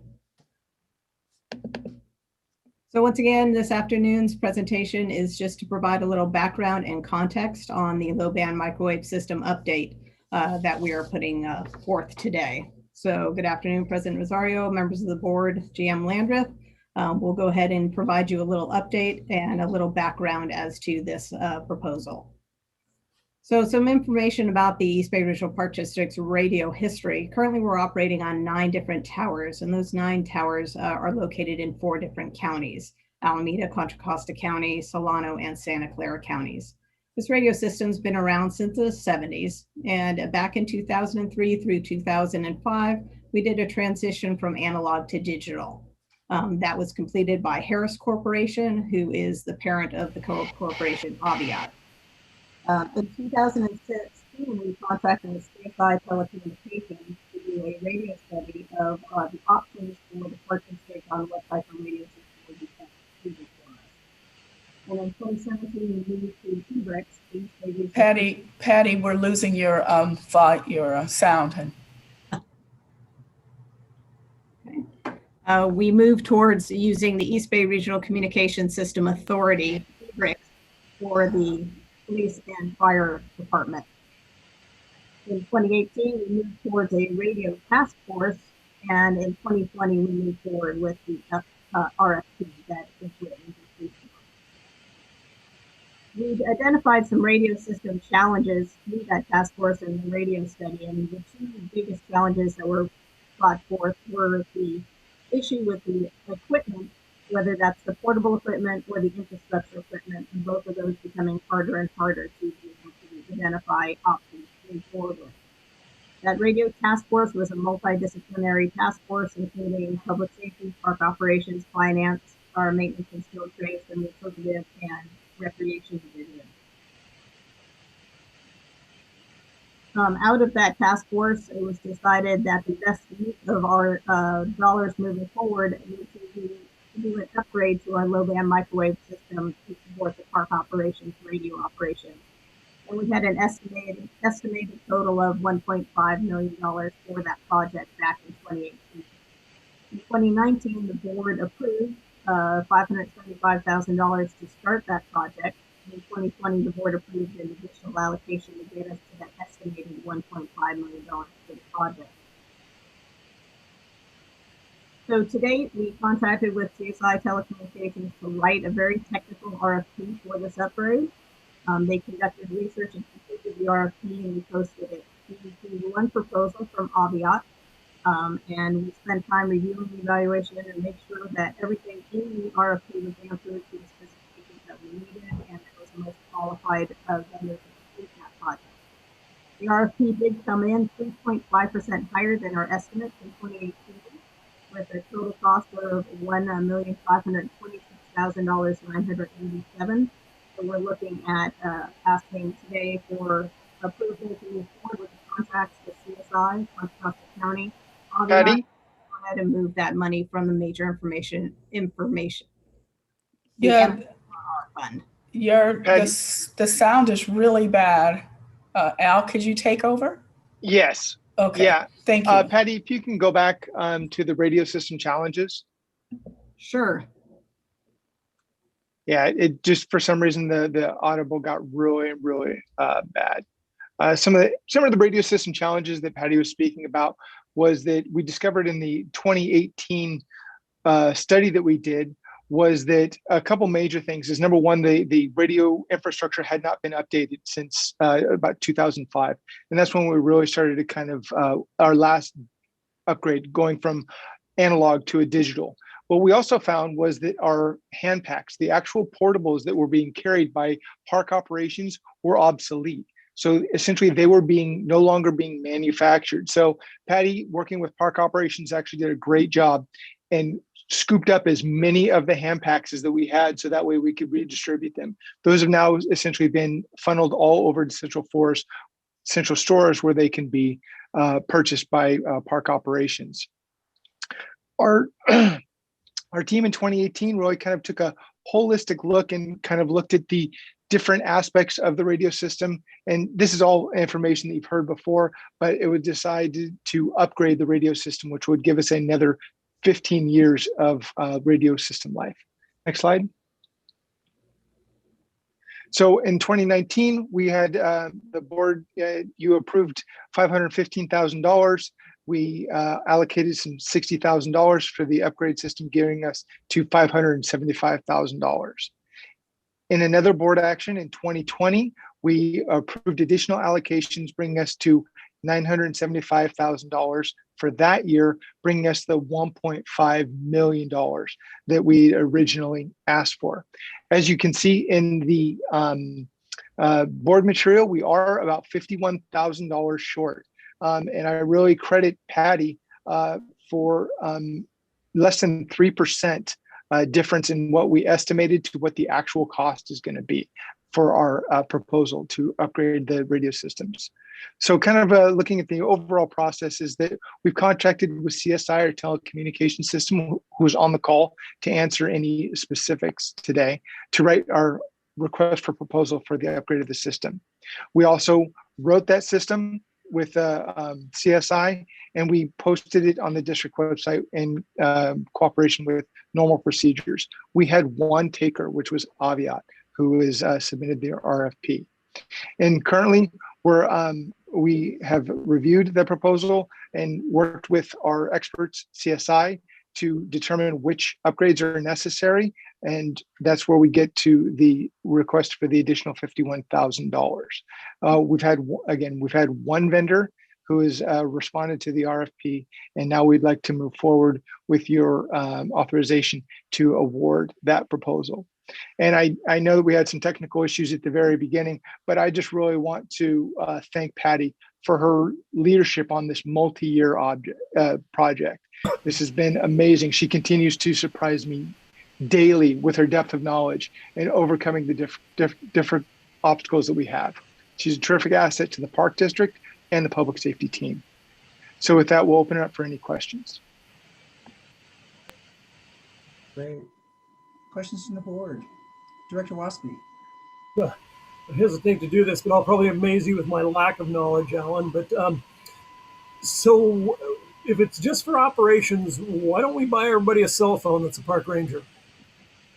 And I understand it's probably connectivity and lack of cell sites, but that's the same problems we've had with, Channel 3 radio or low band radio for years. Thank you for the question, Director. And I'll give you a brief overview, and I'm sure Patty can answer any specifics. But one of the things that we did in 2018 was we actually studied what would be the best system. Based on the topography of our organization, is the low band microwave system is the best system for our park operations. We don't have the connectivity for cellular in some of our parks. Specifically, Del Val is the one that always rings true to me, is that trying to pick up a phone and on the west beach of Del Val, and we're not going to get out. What we've continued to do is Patty's really kind of led the charge of seeing some sort of an integration of cell signal with our analog system, because eventually the analog system, the hand packs, they're no longer being made. So we're going to have a solution that will get us to the next 30 years after I retire. So we're working on the 15-year fix for right now. Patty, did you have anything to add to that? Yes, specifically, Director Waspy, when you're talking about cellular communication, we do not have control of those towers. So should there be a natural disaster, a power fail, a PSPS shutdown, something that would affect those cellular towers, we don't have control over that. Our radio system are on public safety towers that are backed up with generators that are regulated, that have alarms associated to them. So if they do go down, if there is an issue, they're not going to be shut off. So it does rely a little bit more on the infrastructure that we can protect versus the cellular system, which may or may not be up during something like that. Interesting. Any other questions from the board? Getting a buzz, my apologies.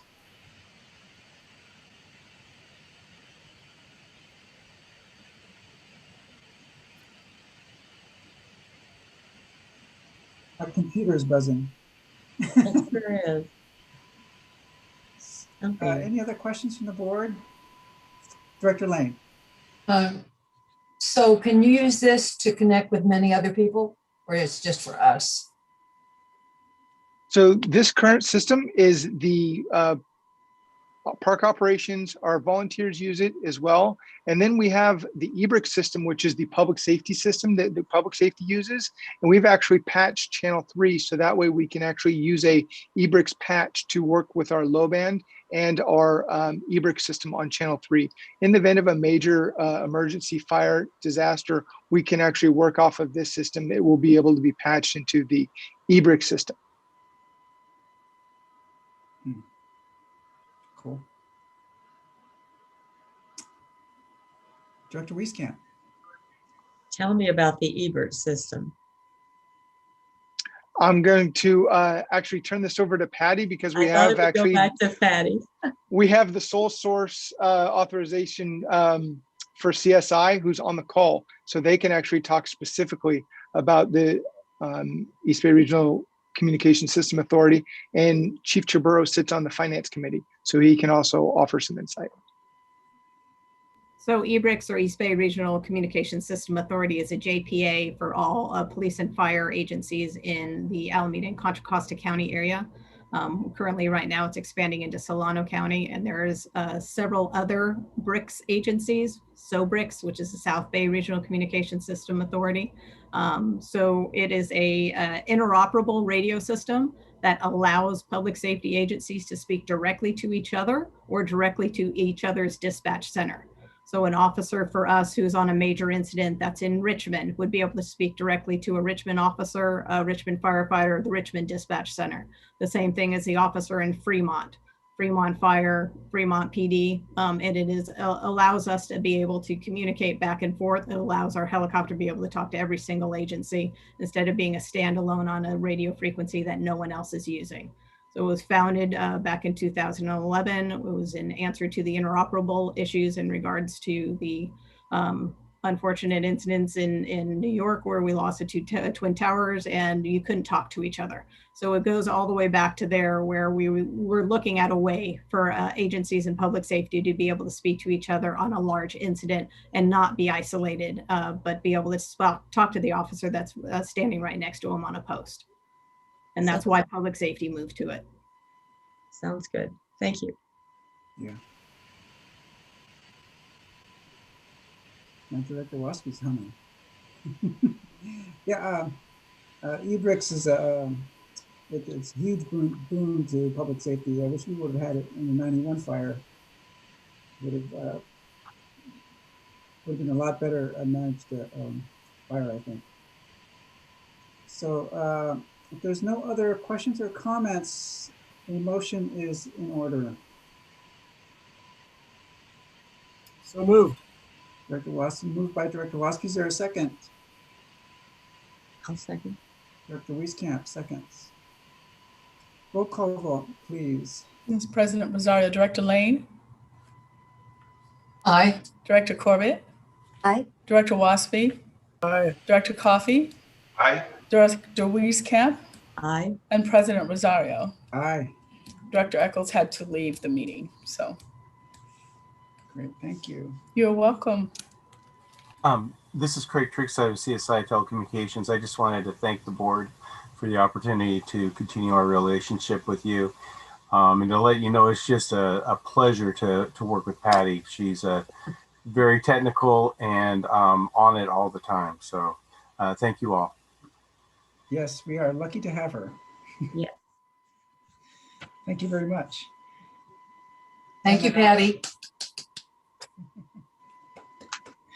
Item number 5, General Manager's comments. I think I have no presentation today. So you had a very full agenda, so I think we're relieving you of hearing my voice. So that's it for today. Thank you very much. And so board committee reports. Any comments on the legislative committee meeting from 5/14?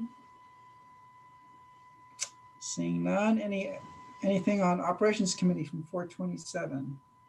Nothing new to add. Great. And operations committee from 3/18? Nothing new to add for that item. Announcements from closed session. President Rosario, we have no announcements from closed session.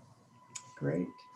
And so we are now at board comments. I will start off with the closest person here, Director Wieskamp. I've had a very quiet couple of weeks. I, as usual, reach out to my supervisors of my parks. 2 of them were taking time off and they were coming back on July 1st to get ready for we all know what, July 4th.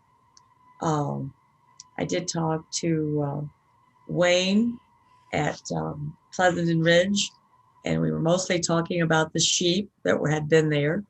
And he said it was really interesting. He came around the corner and he thought a thrashing machine was going, and the thrash machine were all those sheep doing their usual efficient job.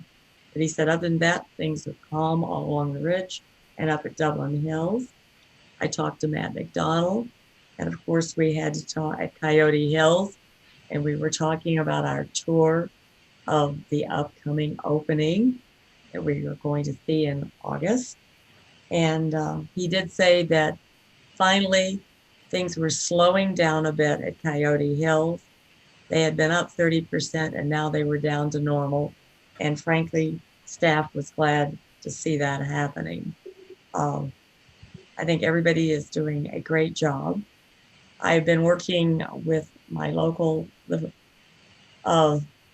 symphony group on an estate sale.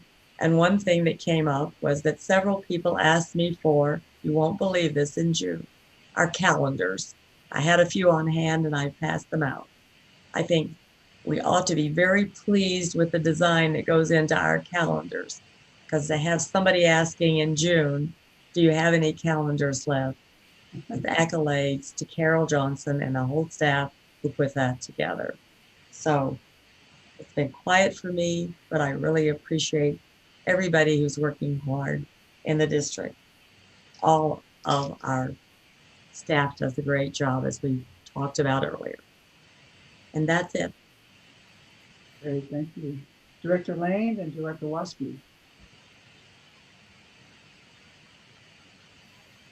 Thank you. You know, my district activities have been fairly slow this couple of weeks, but not what's been going on around here. I did go to a National and Cultural Resources Committee, which once again was very interesting, and we met the new Cultural Resources coordinator, who talked about two aspects of her job. So I was very pleased to have that opportunity. There's been one past meeting that I'd like to mention, and then there'll be another one this week. The Tassinghara Parks project, which I think we've reviewed over the years, went to the County Planning Commission on June 9th. And they got evidently very assertive letter from East Bay Mud that said, we won't serve you. And that definitely affected the vote, which was 4-2 against the project. And now it will go to the Board of Supervisors. So I did have a chance to finally listen to that commission meeting. And it was a really very interesting one.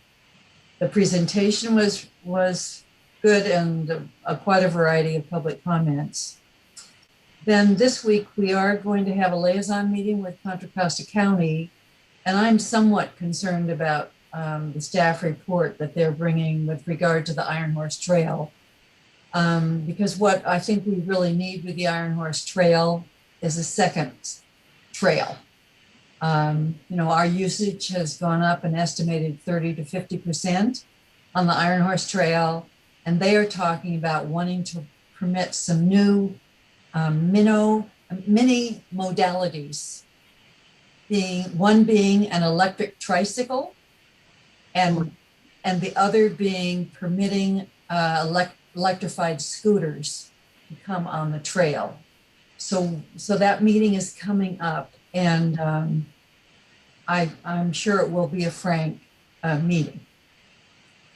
Then I did have a chance to talk to a realtors group about what was happening new with the Park District. And I wanted to thank Dave Mason for putting together a really nice PowerPoint for me.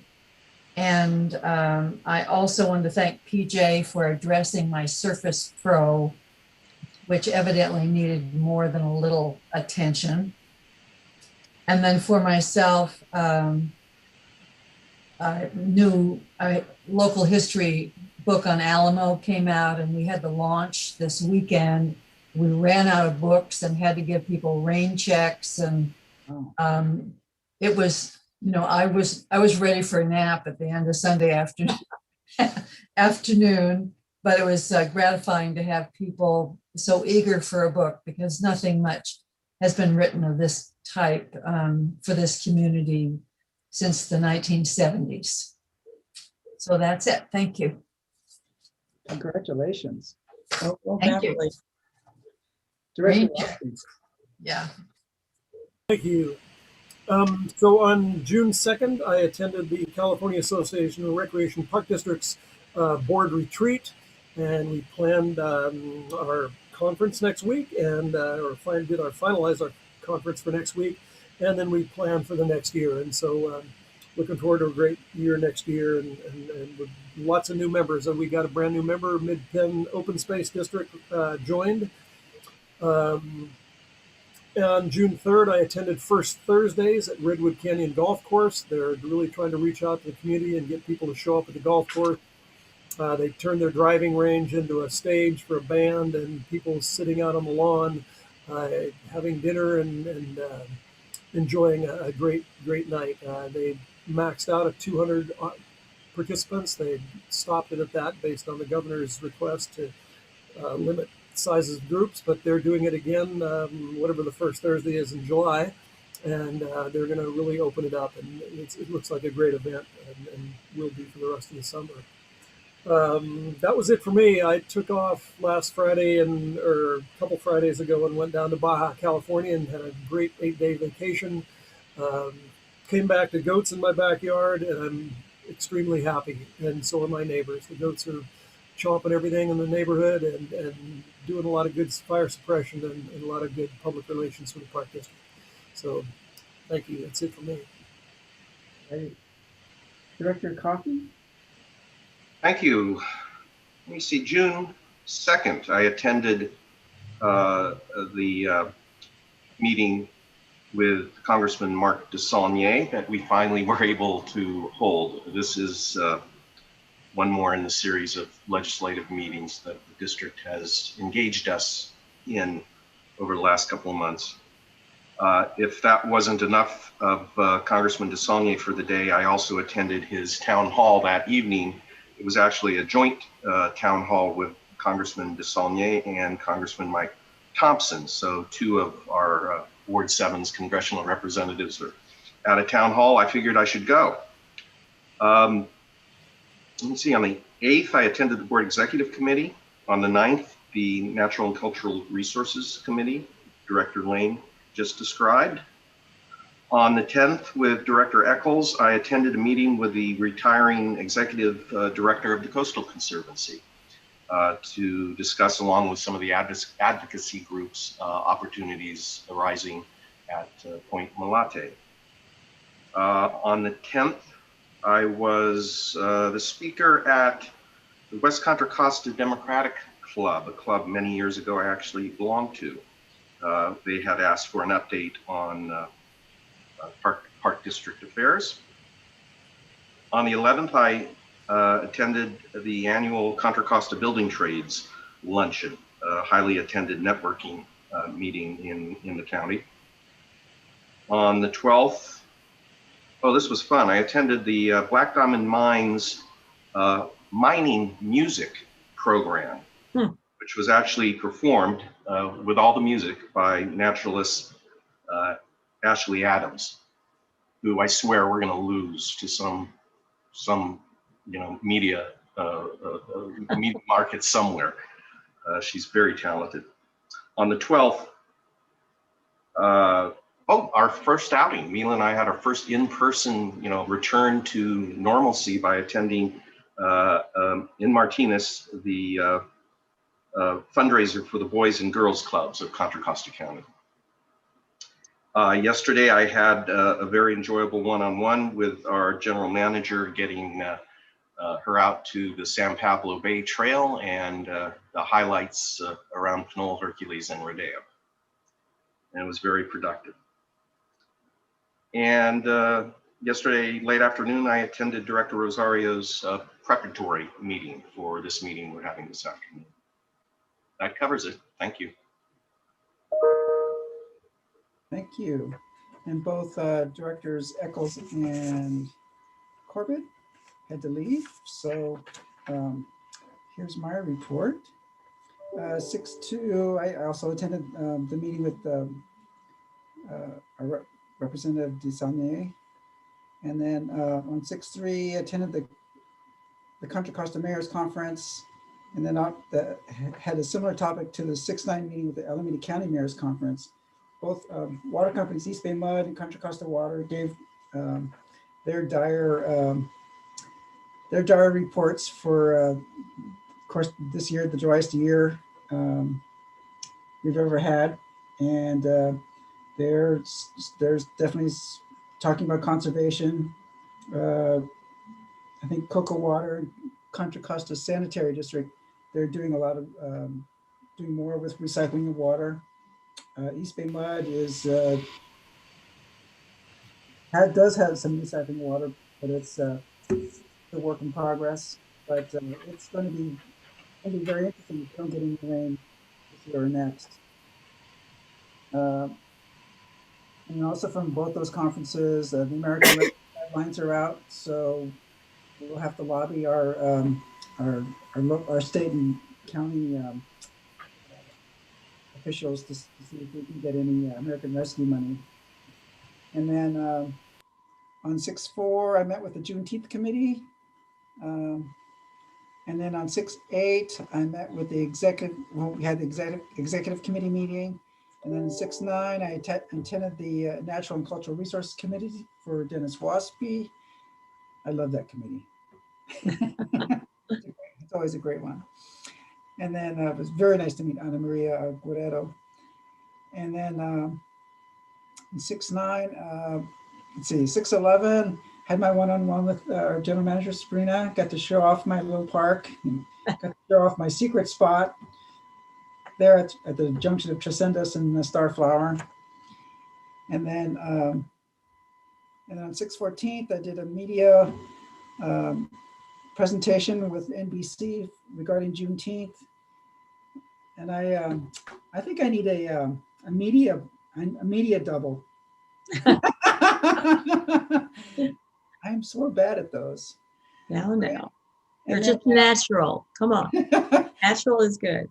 And then a pre-board meeting yesterday with the executive team, Sabrina, Carol, and Dr. Ana Alvarez. So that's it for me. We're here today. Thank you all for hanging in there. This was a long meeting, and I appreciate all the work that's been done to get to this far. Director Lane. John, I didn't have a chance to compliment Dennis on his interview with Doug McConnell on the Sunday night program. I thought he did that very smoothly, and nice shoreline segment, and very articulate, Dennis. So thank you for that. Well, that's very kind. Thank you. It was scary, but fun at the end. Cameras. And I wanted to give a shout out to Carol Johnson and her team for getting out the LGBTQ flags. And I can't wait to get my pin. And then and I think we're going to have a logo for Juneteenth as well. So thank you so much. That was a lot of work on very short notice, and looking forward to getting my pin. This will be. I'm sorry. We're actually expecting them any day, so we will get them to you just as soon as we get them. And there is a logo on the website with Juneteenth. So great. Be there. Yes, and I want to thank Deonta for his. That was his design for Juneteenth, and terrific. Remarkable. Yeah, very nice. So thank you all. And yes, this meeting is adjourned. Thank you, President Rosario. Goodbye. Oh, come on, we had an hour off for lunch. Terrific. Yeah. With no complaints. Thank you all. Thank you.